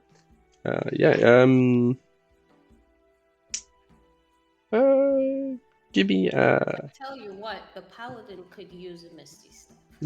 give me an intelligence. Not very mobile. Give me an intelligence check. Yeah, that will be 4. Okay. Everyone can use a Misty Step. Yeah, That's so- why Everyone needs a Misty Step. So looking it over, and it looks like a finely made blade. Certainly, you certainly never seen a better made scimitar in your days. This would be suitable for battle. Not able to divine much more than that. Just looking at it. Yeah, I mean, Brooke would just look at it, flip it over, just find some small piece of cloth, possibly one of the bandage ends, just test on it. Yeah, it cuts sharp, and So- just turning back yeah. to Ravenous, he goes, "Well, it's a fine blade, probably finer than we'd expect from a lady just walking around, but I don't see how that could be connected." And then when you're all looking at this, because all of your attention is basically on this sword now, because you're talking about it. So you can see, yeah, it's the curved metal of a scimitar. The hilt actually appears to be a pair of leaves, and it's stylized in that. And then at the center of that hilt is an emerald. Can Will put 2 and 2 together and figure out that, from what Ravenous said, the sword is what made the woman Misty Step? Give me an Arcana check. It'll be very low DC because this is a pretty straightforward conclusion. But Okay. Also, is there anything on her person that would indicate she's a magic user? For example, some kind of a focus or a material component pouch. No, nothing that we took off her body. Everything that we took was magical items, but not that she was not like a focus or anything. Yeah, it's actually a detail I forgot to mention. Apologies, Ravenous. I should have said at the time. The nearest you'd have gotten to that is you found like a tattoo on her.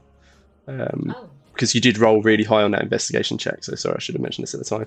I have no Yes, that sense tattoo. of personal boundaries, so obviously was just like looking everywhere, lifting up the skirt. No, whoa. It was behind the right ear, under her hairline, so it's easy enough to pull back. Didn't touch the skirt. Yeah, didn't have to do that. But I mean, it was a thorough check. But yeah, the tattoo, it looks like a it's actually it's a crystal, some kind of gem, and again, it looks like an emerald.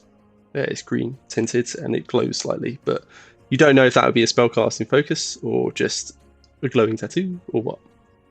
How low? I skinned the tattoo off her. No, please don't. How low Oh God. was the low Arcana check? Because I got a 6. I'm hoping the I DC would- was maybe a 5. Yeah, Can I also yeah, try to Arcana this? yeah. I think let's see if Nanta does any better. I think 6 has to be a fail. I just did a Nanto check. I check Nanto 17. Yeah, you're fine. 17. So yeah, Nanto immediately makes that conclusion. Will, you're just like Misty Step. It's a sword. But Nanto, it's a very easy conclusion to reach. You did do a Nanto check. Yeah, I literally did a Nanto check by accident. Yeah. So Nanta, do you want to chip in your revelation? Loot the tattoo. Oh yes. What would be the exact phrasing I would use?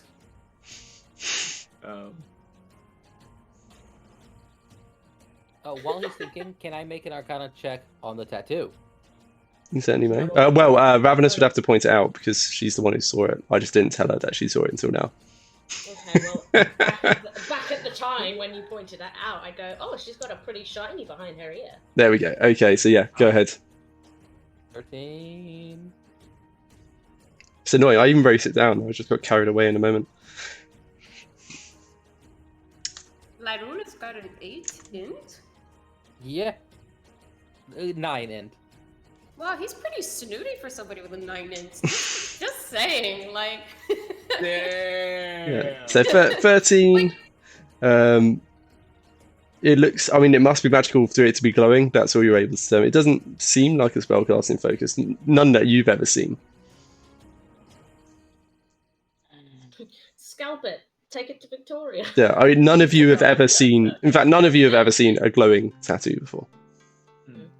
So basically, this. Yeah, because you won't let me have a magical tattoo. Yeah. Nut gobbler. You just have lots of non-magical, non-glowy tattoos. Yeah. It's really annoying. So she has shiny earrings. She has spellcasting focus on her sword. What do you think about earrings? Yeah, a necklace. It was a necklace. She had And I'm wearing. Yeah, Ravenous is now wearing a ruby necklace. It's like the chain's way too long for her as well, so it's just drooping all the way into the boob window. Yeah, Nanto, you it wasn't from that Arcana check. You be pretty certain it's not so much a spellcasting focus, the sword, more that it allowed a casting of the spell. Sorry, I misinterpreted that. You're good. So, yeah, so essentially, oh god, that's a really cool scimitar. Like, out of character, that's... Everyone wants this scimitar. Everyone wants this. Wait, where have you put it? I want to see. No, Do you have just a picture of it, or? no, just the idea of he's saying the idea of it's cool. Yeah, do you have a misty scimitar? Yeah, it's got a name and everything, but you have to get It's called identified the for that. Misty Leaf. Because it's leaf. Nanto will, to put it the most simply way he can, will just be saying, oh, well, she wasn't that magical, but the scimitar was. That thing could teleport you anywhere you want to go. Good to know. It's just limited to a couple feet, but hey, who's counting? Yeah, about 30 feet. Burke. That does sound mighty useful, to be honest. You know, for how much he dislikes the idea of power coming from some trinkets and items he has, that seems like practical one with practical use. She will try and miss the step just outside the room using the scimitar. having no idea how this should work. So he just kind of holds it one hand on the hilt, another touching the blade, closes his eyes, and really, really hard wishes really hard to be just outside this spell. And yeah, sort of a vein starts popping out on his forehead, but that's all that happens. There's no reaction from the blade. Look, I'm running lay on hands, so don't hurt yourself, okay? Roll for aneurysm damage. I mean, I don't know about you guys, but it seems inert as far as I can tell. You Well- probably have to spend some time getting used to it. Brooke, How are you about- good? Yeah. I mean, Brooke hasn't had a single scratch in this whole fight. Unusual. Ravenous, I have. what are you doing? Are we all kind of finished in this area otherwise? You got her bound. She's at some point, presumably, you guys will wake up. Is there anything else you want to do before you wake up? Actually, Yeah. there is something we'll have. Yeah. I was going to go for each of you in turn. I'll go for you top to bottom, like checking if you got anything else before you wake her up. So Ravenous, anything else before you wake her up? Before we wake her up. Anything you want to discuss before she's awake and able to listen? Oh, in that context, no, I have nothing to do. Yeah, okay, that's fine. Brooke, No, I think I'm good. Nante, I think I'm lovely jubbly at this point. talking to me too much, picking up that phrase. Right, Will, go for it. So, one of us should probably go and see if there's any chance of recovering some kind of a meat at that Octo bar there. Who wants to? Do you think it'd be wise to go there disguised as her? Although I have a feeling the octopus saw everything. Whatever that strange sentient man was. I could go disguised as somebody else. It would take an hour for the hat to work on you, and hands the hat over if you'd like. The fact is, I don't really trust you to go and do this talk there, but seeing how you started wailing on the person that gave us the information. And Fair she says it super straightforward, but there's obviously no malice behind her words. She's not saying it, and nothing Will has said so far, even when she's calling the wrestlers idiots, it's not because she wants to hurt their feelings, it's just because she thinks they're acting like idiots, you know? Just open about knowing that they are dumb. Yeah, she's just extremely, like, honest to a fault as a definition, you know? She'll just blurt out exactly what she's thinking. But anyway, I don't know. I don't really want you to go and screw stuff up there, but also at the same time, have we really got an hour to be screwing around here? What do you guys want to do? One of us at least should go and see if there's any chance of salvaging this, and I figure the rest of us should be here with this chick. What do you want to do? I'll stay with her. I'll also keep watch over her. God knows what she might get up to. Okay. I've got a truth spell handy. Yeah, I mean, that would come in It's handy. useful. from what you know of what you're about to do, it probably won't take too long.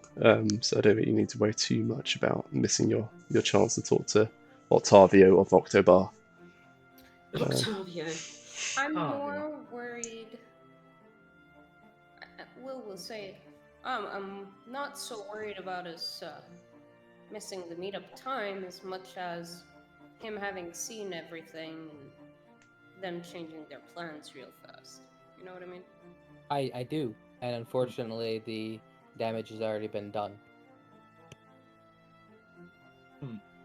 Yeah, I mean, to be Go fair, for next time. And I actually remember this from last episode. I actually didn't realize they told us to go to the Octobar. I thought they told us to go to a bar in the city. yeah, I do remember that confusion. Yep. Okay, I think we're ready to move on to I would like to do waking. one thing before I wake her up, because I'm assuming I'm going to wake her up with a punch. Yeah, Healing punch. I have one single layer on hands. I'd like to save it for an emergency. Okay, I'd love to be here when she wakes up. Are Yeah. we waking I- her up like right here, like in the middle of the Probably. market? But first, let's so Lyroon, what did you want to do? I would like to take my painter's kit and paint over her tattoo. Yeah, easily done. What color? Morph A green. Every no. color. Sorry? Match Yeah, it actually- to her skin tone. Yeah, actually, can I make a painter's check to match it to her skin tone? Give me a performance check. Do you have proficiency? Yes. I am proficient Yeah? in painter supplies. I picked that specifically because of my tattoos, and they're specifically self-done. Okay. Give me a performance check. Possibly with proficiency. I don't actually know how it works. But 18. plus 3, so 21. Yeah, it's a masterful piece. It would be utterly indistinguishable from her skin tone. You've blended it perfectly, almost like a makeup artist. Okay. Anything else? Yeah, I'm good. Okay. I'd like to, Does nobody, you guys want us to all be here for this? You don't want anybody to go to the bar? the person who would be best to go to the bar is probably Will. And she's the one Ish. casting the spell. Yep. Yeah. You guys want me to cast the spell and start attuning to the hat? Possibly. I mean, not many alternatives we've got here, and even that, if it takes an hour, it's strange to assume that the gnome will let us use his stand for that long. I do also have a kit of disguise if you need help in this endeavor. Ah, mundane. Yeah, you could do a mundane. Actually, that might be perfect because I think I don't actually need to be here. No, because I would be the one that knows if she's lying or not. Never mind. Yeah. Well, either way, Okay. All right. let's do this. So, Lyroon, you're gonna punch her awake. I want to punch her awake. It's not a right to the. It looks kind of like a massage, sort of, to the shoulders, right next to the neck. Just Will to crosses her arms and leans over to Ravenous like this absolutely is a fetish.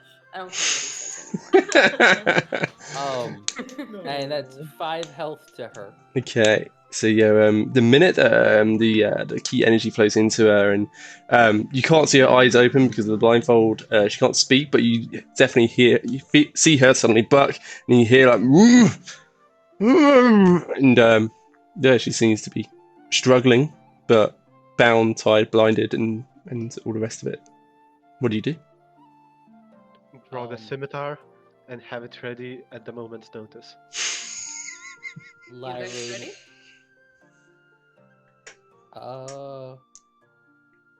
yeah, go ahead. She lifts her warhammer. She brings it down to the ground with force and lets this radiant, glowing yellow light form a zone centered on this woman. And actually, pretty much everybody has to do a charisma saving throw. Exactly. Yeah, What's you're the all in range. save? Yeah, so everyone give me saves. Is it charisma? Boy, what kind? How long does this last for?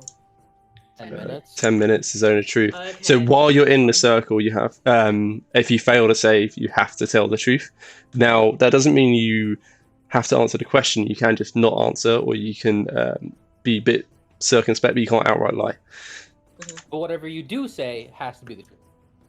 Oh, what save is it? Charisma. save, DC 14. Oh, I did Constitution. Sorry. That's all right.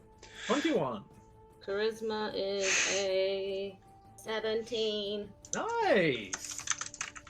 Okay, so all of you are passing it, so none of you have to tell the truth.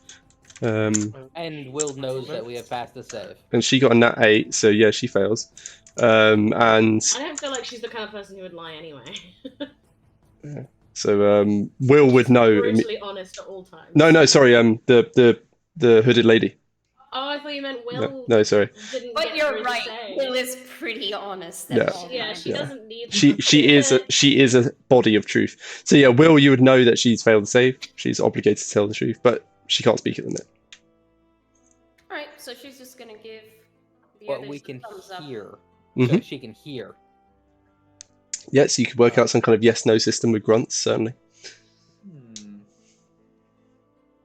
In fact, that's actually what Lyra was right about to do. Let me fix that real fast. Hey, you a magic user? Nod yes or no. There's a sort of, well, she can't see, and she can't really. You just hear like incoherent grunting and bucking. You can see her bucking against her restraints. I would like to lift the Sabaton, if I may, Lyroon, just before we go to a yes-no, because if she's not a magic user, this will make life easier. I would like to lift the Sabaton very slowly but forcefully, just put it on her belly, press down a teensy bit. You must not have heard me. I said, are you a magic user? Not for yes, shake your head for no. I don't want to ask you again. Okay, give me an intimidation check with advantage given the circumstance. I think you're effectively all helping on that action. Definitely. Oh yes. So yeah, 21 without help. Yeah, 21. So yeah, and you can see there's this sort of pause, and then like I'm scary. yeah, and then the shoulders sort of droop a bit, and there's a slow nod. Alright, well, that sucks for you. I guess we're gonna be going with a yes-no system here. I'll remove the Sabaton a teensy bit, but just so she knows who's boss. Go ahead, Lyroon. So Lyra will ask, we'll say, you're entirely surrounded, entirely trapped, have no place to go, bound and gagged. If we remove the gag, will you try to escape? Yes or no? There's a follow-up grunt from Burgong, and my offer still stands. I'd answer the man if I was you. What Nanto and Ravenous do? I'm just watching. He'll just tag in, just kind of. I would answer honestly. There's a lot at stake here, you know. Well, for you, not for us. We're fine. I love that. Oh god, that's Rubbing it great. in. It's true. He's right. So you're just entertaining yourself. Yeah, you're contributing to weird threats or just watching in interest. Okay, so to your question of if you ungag her, would she try to escape? And she gives a slow shake of the head. And I know that she's not lying. Mm-hmm. Cool. Okay, so I'll nod to Lyroon, remove my Sabaton completely. And Lyroon will very slowly remove the gag from her mouth. Waiting for her to do something stupid. Do something, I dare you. Okay. So yeah, you can see her hear her like gasping air because she's been just breathing through her nose up until this point.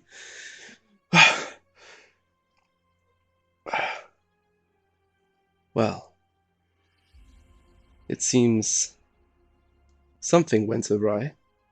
You're not Patchy, are you? Not at all. Whatever gave you that idea? And the Cleavers? The Duchess. They're all dead. That's where The we got that Duchess- capes. The Duchess wanted them.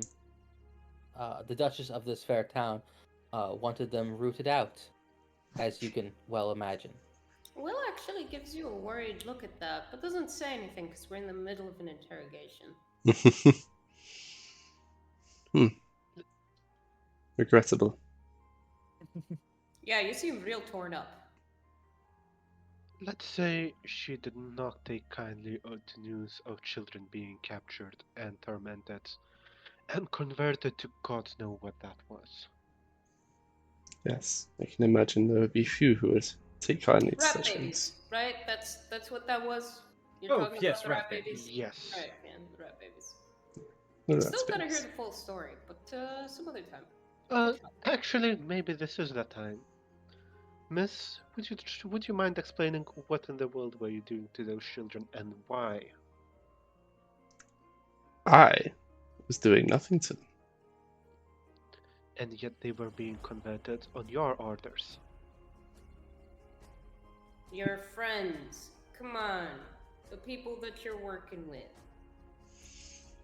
Green March's orders. Not mine. And is that a Crimson Cleaver? And there's this derisive snort from her. No. No, the Cleavers are a means to an end. And what is Green Marcher part of, then, if he's not the Crimson Cleaver? Or she. What was he? Could have been a she. She grumbles and crosses her arm. I do not know Green Marcher's intent. I just know what Green Marcher wills. And what was he? Hmm? You said you know what he is, so what is he? No, what he wills. Oh, I mean, if he's not a Crimson Cleaver, then what is he? Well, he's his own man. He has his own plans. Could you describe him to us? Oh, let me guess. He has a nose, a face, and some lips, right? And she goes to open her mouth, and then there's an emerald glow in this. I think it's pronounced sclera. It's part of the eye.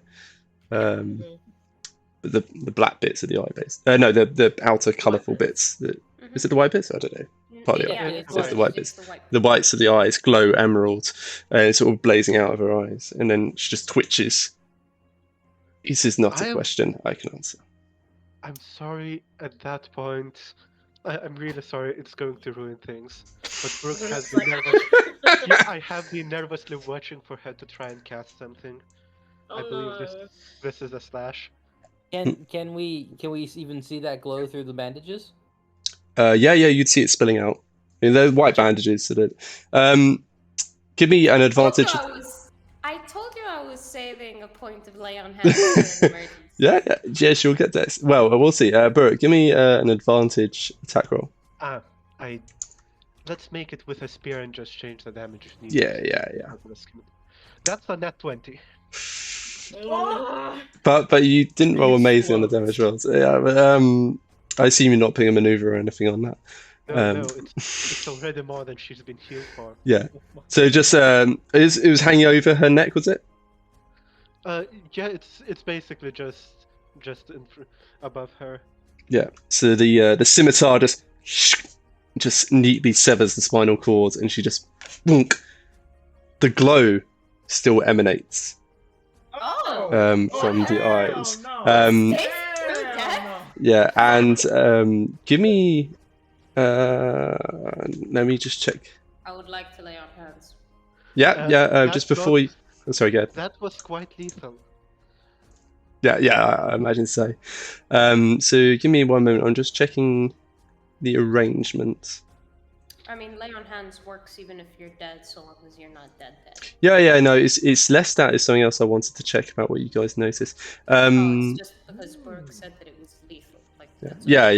Okay, Lyroon. All I can say is sorry. Yes. You would notice, even through the paint, there was a flare of light from the tattoo. Nice. You're the only one with high wisdom, basically. So. So now we know what that tattoo does. So yeah, you saw her start to twitch. You saw the glowing coming out from the bandages, and then Bert finishes her. Reactions. I just look at everyone, almost shrugging. Yeah, she tried to escape again. Do I get time to react? I we'll go for it in turn. Actually, again, top to bottom, just for convenience. But Will, I know you'll be resurrecting her.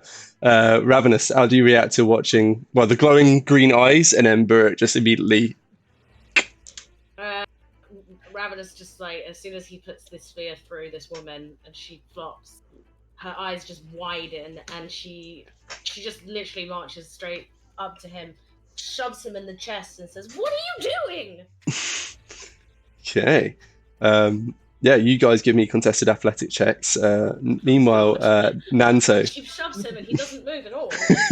you fall over. It depends if Baruch wants to resist this. Yeah, it's true. Actually, I assume Baruch does. I think he does, on the basis that It's almost intuitive reaction. He does not expect it, so yeah, he would immediately resist. Yeah. So the minute the Did you say sword athletics? athletics, yeah. Yes. Yeah. So the minute the sword slides in and she's just Oh. dropping unconscious, dead. Nanto, what are you doing in response? Nanto would just sit there and go, interesting tactic, Baruch. So it's just being judgy, and then Will, I assume you're going for the lay on hands. Well, let Lyron go first because I'm gonna lay on hands. Okay, Lyrin. So yeah, you've seen this play out. You've seen Nanto make a judgment. Sorry, go ahead. God, there's something that I wouldn't do, but Lyroon wouldn't. There's something that Vlad wants to do that Lyroon wouldn't, and it's annoying. Sadly, that's not going to happen. Play true to Lyroon. Yeah. Do you take off your hat? Nanto tries to take off his hat and fails. Yeah, I'm actually out of key, so I will do nothing. Okay, stand shocked. Okay, Will, let's have your singular point of play. What were you thinking, for crying out loud? Somebody get him out of here. Help Ravenous. Okay. Kick play on hands. I only have 1 point left. That's it. That was the last one. Now I'm tapped, so if you stop her again, that's it. You realize that we were about to be killed here. For crying out loud, Baruch, how stupid are you? You're a warrior. You're fighting all the time. You face magic users, and you've come out on top. You think every little spell is going to kill you? Nanto, do the sparkles. No, Nanto, do the sparkles. Nanto creates sparkles. Are you dead? Get over yourself. Baruch stabs Nanto. Yeah. What's Baruch say? You realize she's bound, gagged, blindfolded, and she still dares to cast magic against us. Do you think she doesn't believe that it will get her out of here? It might not have been her magic. It was the tattoo. It was glowing. You know, for a person that's so strong, you really are a coward sometime. Have a little bit more faith in yourself. Sticks, have a little bit more faith in the people you've been fighting with for gods know how long. Get out of the tent. Go on. I'm going, and if she escapes, I'll be there to catch her. Great. And he just strolls out there, pushing against Baruch. So that whole time, Ravenous just like planted her arms against him, and his noodle arms sort of wobbling against his chest, and he didn't even move a single millimeter. It's utterly ineffectual. I think you end up with a 1, Ravenous. We did. Yeah. Because I have -2. -2 strength. So it's just pushing. Like, Baruch's just walking out of his own accord, but she's still, like, pushing behind him. Yeah, just, like, as soon as he moves, she, like, loses her footing because she's, like, full forcing forward. So he, like, steps, and she's just like, whoa! Like, face plants into the mud. Baruch. Will shakes her head and wonders why we're all still alive. So Baruch, the scimitar, do you take it back out of the neck? Of course, yeah. Okay, so you're hanging on to that. Cool. Yeah, so I'm keeping the weapon. I'm strolling outside. The scimitar is still, ready at the moment's notice, which might look a bit terrifying to anyone just outside the tent. That's exactly what I was about to say. Is that the gnome proprietor just sees you step outside with this bloodied scimitar in hand, and you're looking pretty angry as well about the whole situation. And then he's just angry doesn't quite begin to describe it. He just glances at you, and you just what little blood was in his features just drains entirely, and he just very carefully looks away to the display nearest, which is some kind of illusory wizard who's trying to draw back in a crowd after all the drama. He's looking anywhere except at Baruch. Yeah, I feel like I'm gonna have to pay for that later. We'll get to that though. Yeah. Okay. I think Baruch would just quietly mention to the handler, saying, "Look, if there are guards nearby, make sure they have their eyes peeled. I think we'll have another escape attempt soon." And he just like gulps, nods. Okay. Why do I come to these? I should just retired years ago. He just starts muttering to himself, wishing that he'd gotten out of this business. Apparently, adventures cause trouble in every town. Let me How just. does she react to the lay on hands? Okay, so yeah, let's get back to that. Yeah, So let me. inside, Will is like kind of fuming, and she's not really thinking straight. And you could see her armor shifting with each heavy breath she's taking, fists clenched. And it's time for the Noir investigation playlist. So let me just get the volume up because that's not. Here we Wow, go. that's quiet. Yeah, super cool. I think it gets louder as it goes. So yeah, you put your hands upon her, and there's this very. It's a kick. Oh, it's a kick. Okay, and it's a very. It's a little nudge with her foot. There's a very, very brief golden illumination at the tip of your boot where it makes contact, but it's enough that you can see the wounds where the sword had penetrated in the neck, just knits over enough. And she blinks. You can't see her blink. And you hear a gasp in air again. The green glow winked out a few seconds after she had died. And she's just, what? And then you can see her sort of strain a bit as if she was going to reach for her neck, but she can't because she's bound. But, Don't try lying. I'm in a worse mood than I was before. What in the sticks was that? what was what? And there's a Green glow hoarseness. from your tattoo and eyes. Tattoo. There's a hoarseness. Yeah. So to the rest of you, this is new news about a tattoo. Yeah, this is news to Will. Two? Tatas. Okay, sure. Because I imagine it would have been pretty obvious when Lyroon is painting over the tattoo. Yeah, I would have thought. Oh yeah. I didn't really question why she's bound, gagged, blindfolded. The last thing I was going to question was you painting over the tattoo. No. Just decorating. All of the Anyway. things, like, that's the most obscure one. It's like, we do all these things to bind you, and then I'm just painting your neck. Yeah. In the interest of expediency, you probably suss something. But yeah, I mean, point out is glowing. And yeah, so you see green, and there's a hoarseness to her voice because the blade actually went straight through the neck, and because it was in that 20 through her vocal cords, and they're just about being sewn back together, but there's a lot of hoarseness. Green Master, Green Marcher, Green Marcher's hand. I am Green Marcher's hand. His intent made manifest. You shouldn't be anybody's hand for anything. You should be your own person. Is she feeling okay?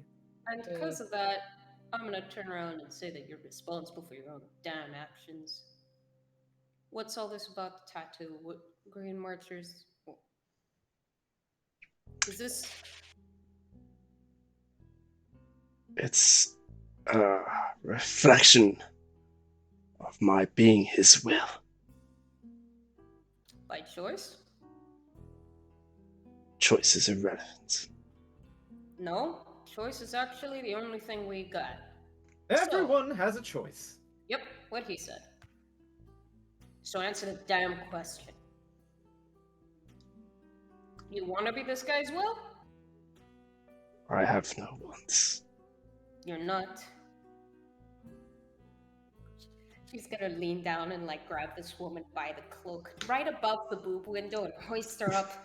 That's not what I'm asking you. Right above. Now I know that you can hear me. Sorry, what? Oh, I just repeated right above the boob window. Just adding that Because flavor. there's not like That- there's not any that should fabric be- over here. That should be the name of the today's Yeah. episode. Yeah, right above the boob window. Right above the boob Right window. above. She lifts her up, and this is something that is clearly extremely upsetting for the person who has named herself Will.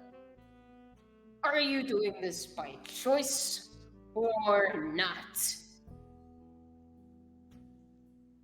She'll tear off the blindfold, take off her own helmet, and stare her right in the face. At this point, you guys can see Will is fairly bruised up, a lot of blood kind of trickling from her face, which she's not dealing with. Definitely staring into the windows of their soul. And she starts to look Shelter up, them forever. Sorry. and she sort of like lifts her head to look up into Will's eyes. No, I have no will. We have one. I put it back down.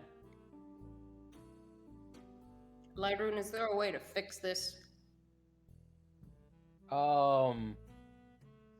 With my knowledge of the tattoo, would there be a way to nullify it, get rid of it? You've never seen anything like this.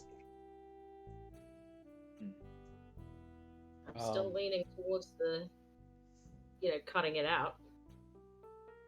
You want to suggest that? Because Lyroon won't. That's what I'm asking, basically, because Will has no idea what it is. I don't think she can make that leap. Nanto, Ravenous, anybody, any ideas at this point? I think Ravenous would not even probably think about it, and just pull out her dagger, and just grab the neck and slice. Whoa! to take off that patch of skin. Can I just say, God!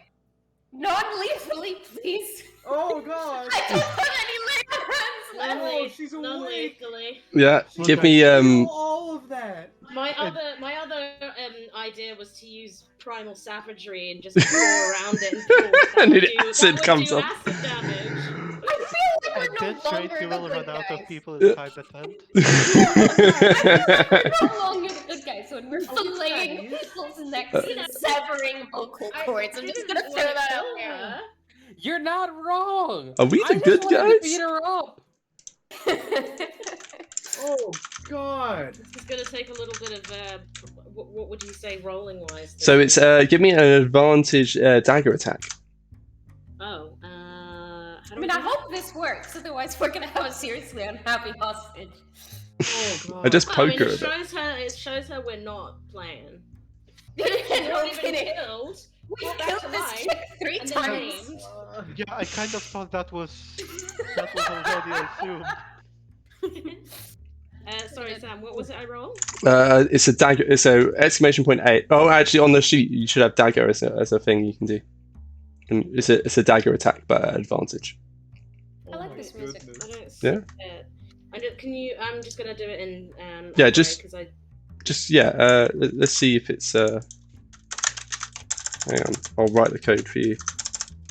Dagger, like that.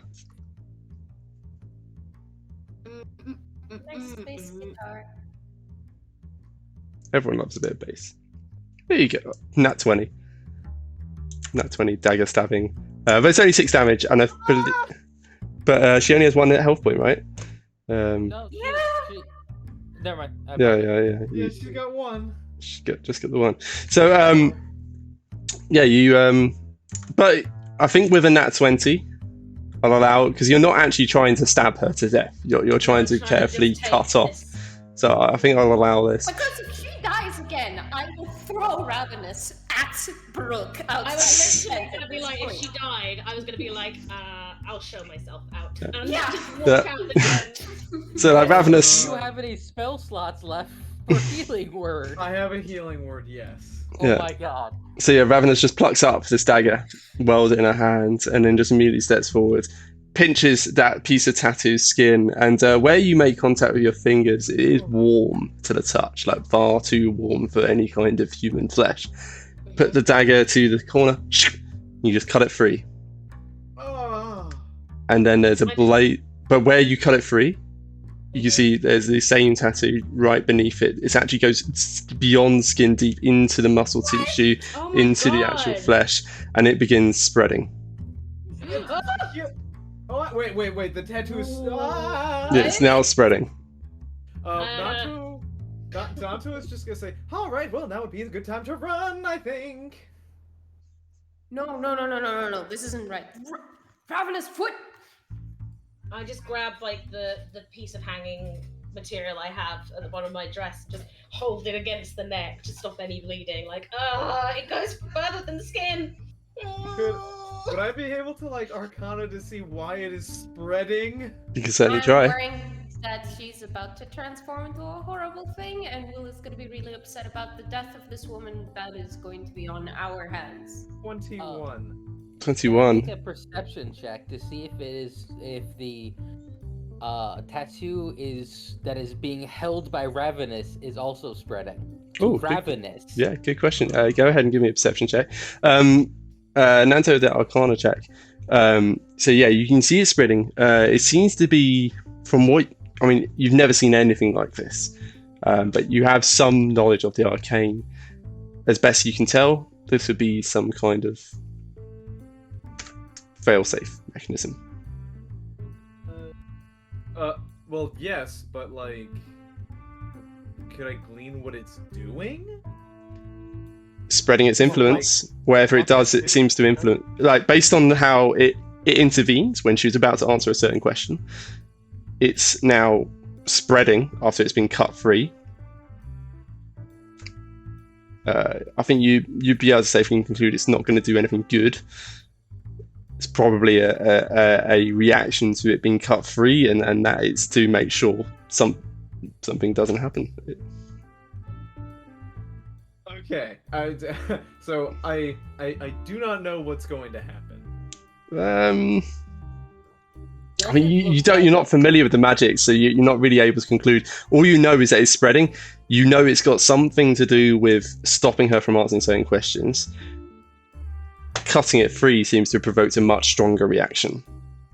Alrighty. Well then, good luck, everyone. To answer Lyroon's question, is it That was a spreading 25 into me? perception Mm-hmm. for Ravenous. Bearing in mind, I don't know if it makes a difference, I'm wearing the amulet that means I can't be poisoned. So yeah, the scrap of flesh that you have in your skin, it seems to immediately become inert the moment you cut it free. Becomes what? It became inert, inactive. It's just you're now just holding a piece of skin with colours on it. But it's not glowing. It's just like it looks at it and wiggles. Yeah. Okay. Yeah, you're good. I feel like I need to make the music a bit more dramatic now. There's spreading tattoos going on. I don't think I have anything that I can do for this. Will is just holding this woman, and there's this look. It's progressing at about an inch every 6 seconds, by the way. Yeah, so she's just looking at her with concern. What's up there, Lyroon? I was going to make a last-ditch plea, unless you have something else, Will. No, Will is looking worried for her, right? The person who tried to kill us. So you go ahead. Lyroon steps in, and I'm just gonna roll now to see how good it is. Yeah, I was gonna ask her what is going on. Persuasion. It's a 10. So yeah, it probably won't matter. Yeah, so Lyroon stands there and says, This thing, I'm guessing it's going to kill you. Your master who has stolen your will is killing you. You're already dead. You can't serve him anymore. Tell us where he is. No, there has to be something that we can do. Tell us what we can do. Not accepting that, it's inevitable. Just to check, does Brooke hear any of this outside the tent? Yeah. He may have heard me going, "It's under the skin!" Yeah, you can hear screams, you can hear concerns, upraised voices. You can also see there's actually a faint glow now seems coming out of the tent entrance as the green glowing tattoos now spread. It's now like an inch wide. Well, it's spreading an inch every 6 seconds, so it's about 2 inches wide now. So it's like there's a light on the side of her neck, which would be acting like a torchlight. You probably see slight green glow coming out of the tent. You know what? I think Brooke is just huffing outside and looking for where that dastard being is going to teleport next. No! He's like, I told you guys! Yeah. Very much so. And so at your words, it's So what'd she say? What'd she say? I have, and you see her start jerking in response. I have no will. How do we fix this? How do we make it go away? Can I deceive her and say, if you tell us what's going to happen, we'll fix it, even though I have no intent of following through on that? You can certainly try. because I can't do anything. But I want to know what that we're is what about. deception is for. I want to know 20 what we're 24. facing. So yeah, 24 years. It's an incredibly convincing lie. It's there's no way anyone would not fall for it really. And she's Will's just, gonna be so mad at me. like, jerking on the ground. She looks up to Ravenous. And says, there's no way to stop. Oh, shit. It's coming. It's coming. Coming. Another inch spreads. It's now 4 inches wide. It's covering up. Majority of her neck starts spreading around. It's reaching her jaw. Will continues to hold her by the shoulders, and as she says that, there's just this like look of she's horrified at what she's hearing. That there's nothing that she can do. She's not really having a good chance accepting that. Just gotta be some cleric, some magic user, a way to remove like a curse or something. Come on. It was brought on by her answering a question, I believe. And it No, I'm seems pretty quite sure that it was brought on by Ravenous cutting off a chunk of her neck. Well, this will make for quite the sad story. I am sorry. What's your name? She shakes her. What's your name? And she's like jerking. There's like her speech is coming intermittently now. Savannah. Savannah, as best you can make out. Savannah? Mm-hmm. Savannah, we're gonna get you to a cleric or a healer or something. There has to be a way to fix this. Okay. This purpose, I can be a healer. It's going to be a very quick fix. It's another inch spread, so it's now 6 inches wide. So it's half a foot. She's 5'10" in total? No, 5'6" in total. So it's nearly a fifth of her body now covered in this. So if you guys don't have something else, I was gonna say, are we perceiving any transformation or like visual of what she might be turning into? No, yeah, just this gradually spreading green glow. It's still the same crystal actually pattern of the tattoo, and yeah, she's just jerking, spasming more and more as it's taking over more of her body, and then there's this stuttering speech that comes up from her. unless anybody's got something else that they want to do. I have no resources. The best I can do is bless. That's it. No, I'm sorry, I can't do that. I blessed on the dragon fight. I could make her my friend in her dying time, like. I can suggest heroes ever. I could suggest that she dies peacefully. Okay, so then I don't know about you guys. Suggest command die. Bert? I've got a lot of resources. I'm just currently slightly a bit too stuck up to use any of them. So we're probably gonna need to clear the area. I'm gonna go and start warning people to move away. And as you do that, Will is actually gonna put her helmet back on. DM, break this woman's bonds if she can in one motion. Otherwise, I'm not gonna mess around with them. Then I'm gonna pick her up and cradle her, and start heading towards the nearest healer Will is aware of. So I don't know if there's like a temple or something in Daggerford, but I'm heading that way. Yeah, we'll be back in town. Give me an intelligence check. Even if it's impossible. Yeah, I'm just working out. Defiant and stubborn enough to try. All right, you're going to try anyway. That's fine. Okay. So you'll be able to slip through one of the bonds and the scoop her up. So arms or legs. Given her arms are basically broken anyway from the shoulder damage, you'd probably go for the legs. And then scoop her up, come running out of the tent. Ravenous, you're going to take off and start warning people to get away, sort of clear a path, I take it. Nanto, sorry, go ahead, Burke. Sorry, so the moment Ravenous gets out and starts saying basically, we need to go, Burke would just basically without question join her, but you can definitely see a smirk on his face. Like I knew it. Yeah. It was he basically was expecting something back to happen. Okay, so you just... Ravenous notices the smirk on his face and just goes, it wasn't her fault. It was beyond her power. Just to sort of make him feel better. That is still Brooke something doesn't for us to care. deal with. He's too smug to hear you. Nanto, Doesn't care. Nanto, Lyrene, what are you guys doing? Following with. Yep. Yeah, lending your efforts to clear the path, and yeah, see what happens. So yeah, Will, you scoop her up. You're taking off. Yeah, you're taking off running to the nearest hill you know, which would be in Daggerford proper. You'd gone out of Daggerford and circle around to get to the Monster Festival. So it's a little bit of a run, but you don't care. You're defiant. You're determined. I'm Yep. And you're dashing the whole sprinting. way, shouting, Yeah. "Move! Get out the way!" As she's trying to get her to the healer. Woo!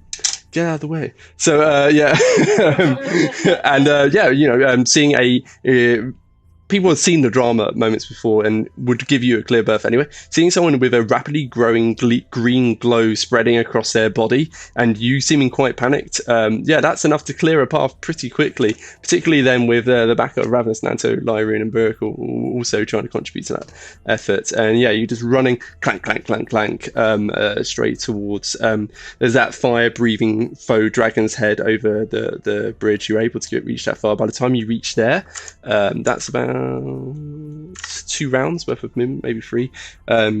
It's spread to be. It's enveloped her head, so the entirety of her head is now glowing. That same emerald green light is now starting to spread down her body. It's reached about to the boob window, and yeah, you just carry on running. So you're able to get out of the Monster Festival at this point. You're pretty certain at this point you're not going to be able to make it to Daggerford, but you're going to try anyway. I run as fast as I can. I do my best. I try and channel divinity, and I know that it's gone, but I'm still going to run as hard as I can, full armor, dashing as much as I can. Okay, Burke, Nanto, Lyrene, Ravenous. You're seeing Will. She's charging forward as fast as she can. You're seeing you're all able to reach the same conclusion. It's spreading too quickly. She's not going to make it. What do you do? I think I'm still following after as much as I can, Mhm. just shouting for people to get out of the way. And I still have the weapon in my hands, so the scimitars in particular. And as luck would have it, every single time I can, it ends up being between me and Will, because I have no idea how magic works in this particular case. But if that's how she used the weapon, maybe just by having it nearby might help me block whatever explosion is about to happen. Okay. Ravenous? Yeah, I'm gonna continue on. I don't want to leave Will alone when it arrives. Mhm. We have, there's a warning of something coming, and I don't want to leave Will alone when that happens. How close by? Pretty much as close as possible. I'm gonna be running right behind her. Okay, Nanto? I'm going to be running if I can. I guess I wouldn't be able to outrun her. I'm definitely not dexterous enough for that. So I'd mostly just be behind yelling to move, to make way. Okay. Probably like make way, emergency, everyone out of the way. Making ambulance noises. His eyes flash. His eyes flash red and blue. That's what I was thinking. So if I assemble your formation, obviously this isn't where you are, but just so I get a clear expectation of what's happening. So you've got Will at the front. She's carrying her. Ravenous is pretty much as close by as she can get. Burke, I think you were saying... Thank you, Burke. You were doing the same. Lyrene, whereabouts are you? Probably, probably ahead of Will, since I'm faster, right? Yeah. How does Savannah look? Yeah, so How is she reacting? Shuddering, and full of wild beasts. basically the top half of her now is glowing green, and she's jerking, spasming faster and faster, harder and harder, incapable of speech at this point. Cool beans. Still bound though, yes? Still bound? Well, Will cut free her legs, but yeah, her arms are bound. Okay.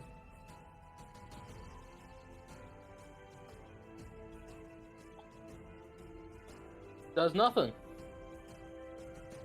Well, where are you in relation to him? 10 foot in front? 5 foot in front? Oh, let's go with a constant 10 foot in front. Okay, so that cool. Just within fireball distance. Yeah, so it's all in a weird formation where it's three of you side by side, Nanto 10 foot back, Lyrian 10 foot in front.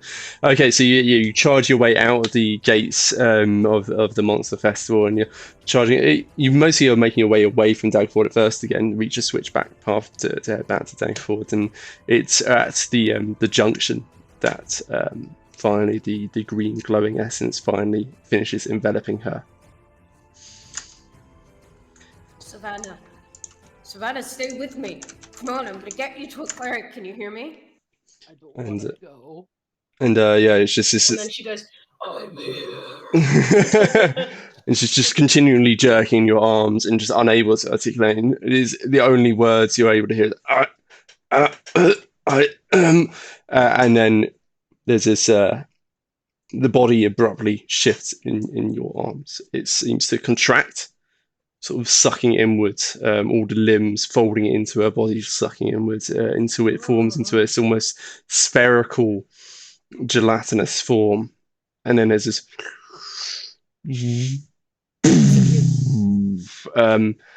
Give me a dexterity save. That would be for all of you, including Nanto, trailing behind, including Nanto.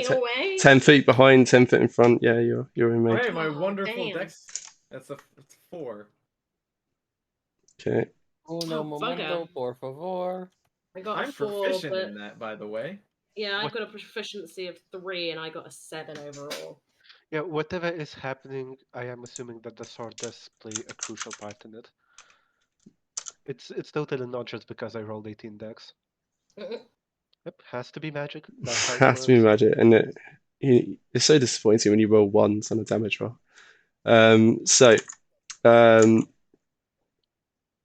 Those of you. Oh really? Come on. Yep. You got 12. That's not bad. Yes, it is. It is. So Burke alone makes the save. So yeah, it's just sucks inward in. Him. So the body just sort of melts and congeals inwards and forms into the sphere, and it starts undulating wildly, and then suddenly just and just spreads outwards, this blast wave coming outward in all directions, this green energy field pouring across all of you. Burke alone is able to withstand it. Seemingly in his mind, it's the scimitar that's protecting him. He's just like sweeps it upwards, but actually he's just sort of throwing himself downwards out of the way of the worst of it. It's really annoying when you roll ones on a damage roll. That's great. Please keep doing that.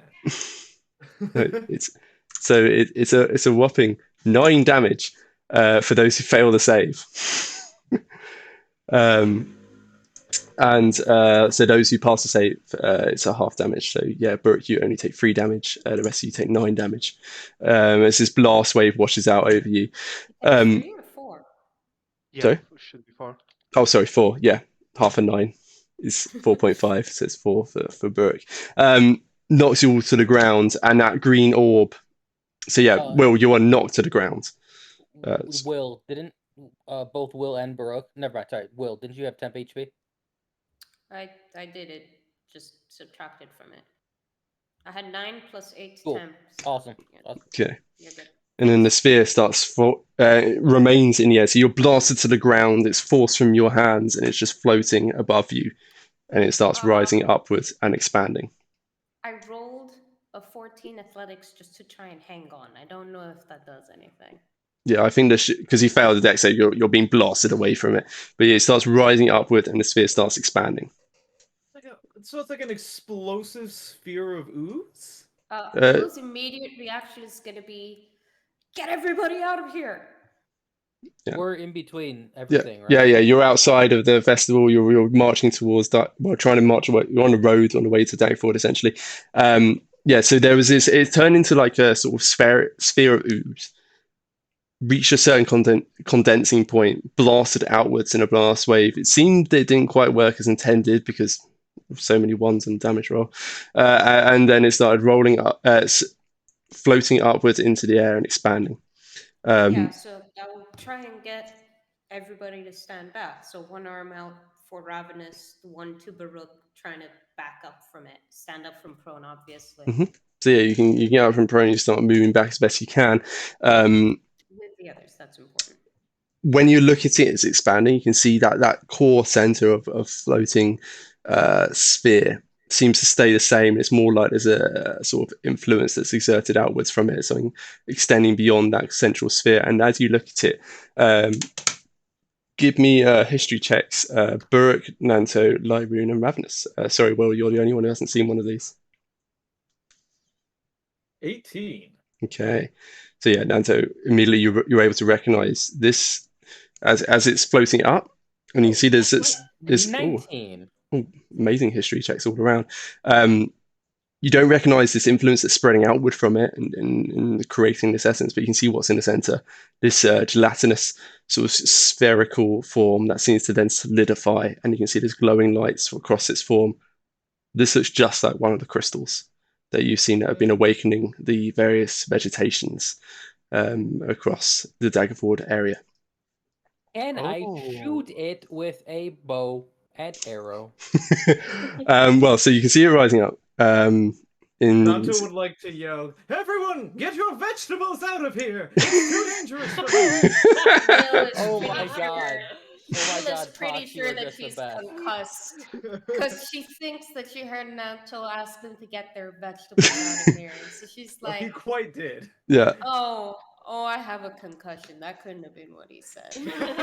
And so I that had my head hit too hard. That can't be right." that outer semi physical force of outer casing that seems to be spreading out of the crystal and forming into this growing. It forms into what is essentially a gargantuan sized creature. It's 20 foot to a side and 20 foot high. These flailing limbs, and it's just this gaping maw opens in the front of it and lets loose this horrifying. And then I'll need to roll for initiative. And yeah, Oh my god, no more fighting! Yeah, and that's I am all tapped out. My turn. I'm pretty good, but Yeah. I'm low on health. and I'm at 18 health and I have 1 spell slot left. That's it. I have, TPK on the way. I have 1 inspiration, but plenty of spells. yeah, That's a Don't 9. you worry, guys. I'll deal with this. yeah, he's got his action surge. He's got his No. various. Oh no, you haven't got the surge. guys. You used surge earlier, yeah. But you got maneuvers. I'm a long rest character. So up to you guys. don't worry. We can start the fight now, or we can hold all of it for next session. I would rather not stop halfway in a fight. Yep. Yeah. I Yeah. agree. So I think we roll our initiatives now, and we'll hold it I there. disagree because I like disagreeing. I think we should go on. Disagreeing for the sake of disagreeing. So it's Yeah. horror. 50-50. I really do just like disagreeing. Yeah. Well, But I also disagree want to with you. continue playing. I Yeah, I- disagree. You know what? I disagree with you guys. Both sides. Yeah, I disagree with all of you. So this blasted you all backward, did a bit of damage, and then this exuded this kind of semi-transparent body, this projection around the crystal that 4 of you would recognize. And it seems to be roaring, and these limbs forming as it gets ready to defend itself. And that's where we'll end the session. Don't worry, guys. Give me 10 rounds, and I can enthralling performance again. Can Uh, I DM. do something prior to the start of the fight? Like what? Like chuck a potion of stone giant strength to Baruch and tell him to down it? So you don't know that it was going to do that. Oh, Probably have to do that. But anyway. as you see it rising up into the air, if that's what your response would be, then I'll allow it. I mean, my response was to shoot an arrow. Yeah. You can certainly Mine try. is to warn everyone to get their vegetables away from here. I don't think I'd have done Yeah. it just from it rising, to be honest. Yeah, Like, it's I as it started forms. Yeah. As it was forming into a creature, I'd have thought, oh god, okay, we need Yeah. So something. maybe you can do that as your first action. It's up to you. Yeah. I'll allow it as a bonus action to throw it his way. It's up to him whether he wants to drink it. That will take his action there to do it. Okay. Yeah. Bam! So we'll see what happens next week. You've it's not quite what you expected. What could have been No. what It's what was meeting a Crimson Cleavers contact and potentially picking up their drop off. It turned into a fight with a bunch of wrestlers and then a potential escape on Griffins, but then you managed to catch her just before she got away. Then through the interrogation, you trigger some Who kind of wasn't gonna be able to escape on Griffins? Ranged attacks, 600 feet longbow. Come on. yeah. What were you gonna do? Shoot the poor griffin? God Yeah, no! Don't be absurd. Shoot her. She falls 600 feet. Wow. Pancakes. And then But Will would hate you. yeah, That and then is Instead of me and Baruch. yeah. Well, And yeah. then- After all the combats are resolved and we get to roleplay, I'm gonna have to retire Will and play a new character, quite possibly. But I guess we'll find out. and after she goes splat and gets like spread over like a 10 foot area, you just walk over there and you punch some healing back into her to interrogate her. back into her to Just keep scoop going. the innards back in and then Yeah, just punch the pizza and Yeah. hope for the best. and then we're in the Punch exact the same pizza. setup we've been before. Punch the pizza! Oh god! We're not the Oh. good guys in this story. Please do not refer to people as pizza or corpses. Is she a person or a corpse or an ooze? I'm not sure what she is right now. all of the Yes. above. Mhm. Yeah. Well, So hopefully, this episode is called Above the Boob Window, right? or Above the boob window. I noticed that mutual. What was it? Mutual Grunting. grunting. Mutual grunting was Yeah. also there. Yeah, I like Above the Boob Window because it's also kind of like above the belt, yeah. wrestling. Yeah. It's a lot. It's a lot of words there. But we'll see. All right. I need to leave. So thank you very much, everyone. That was really good fun. Hopefully, we'll see what happens next week if you survive. Yeah, TPK coming, just then. We'll see. Can't wait. Oh, come on. It's a Don't- decent fight. Yeah. Don't be Surely. absurd. I got a 45-foot movement. I'll just run away. Yeah. Everyone else dies. The sole survivor. Just But yeah. run. Well, cheers, everyone, and I'll see you next week. Bye.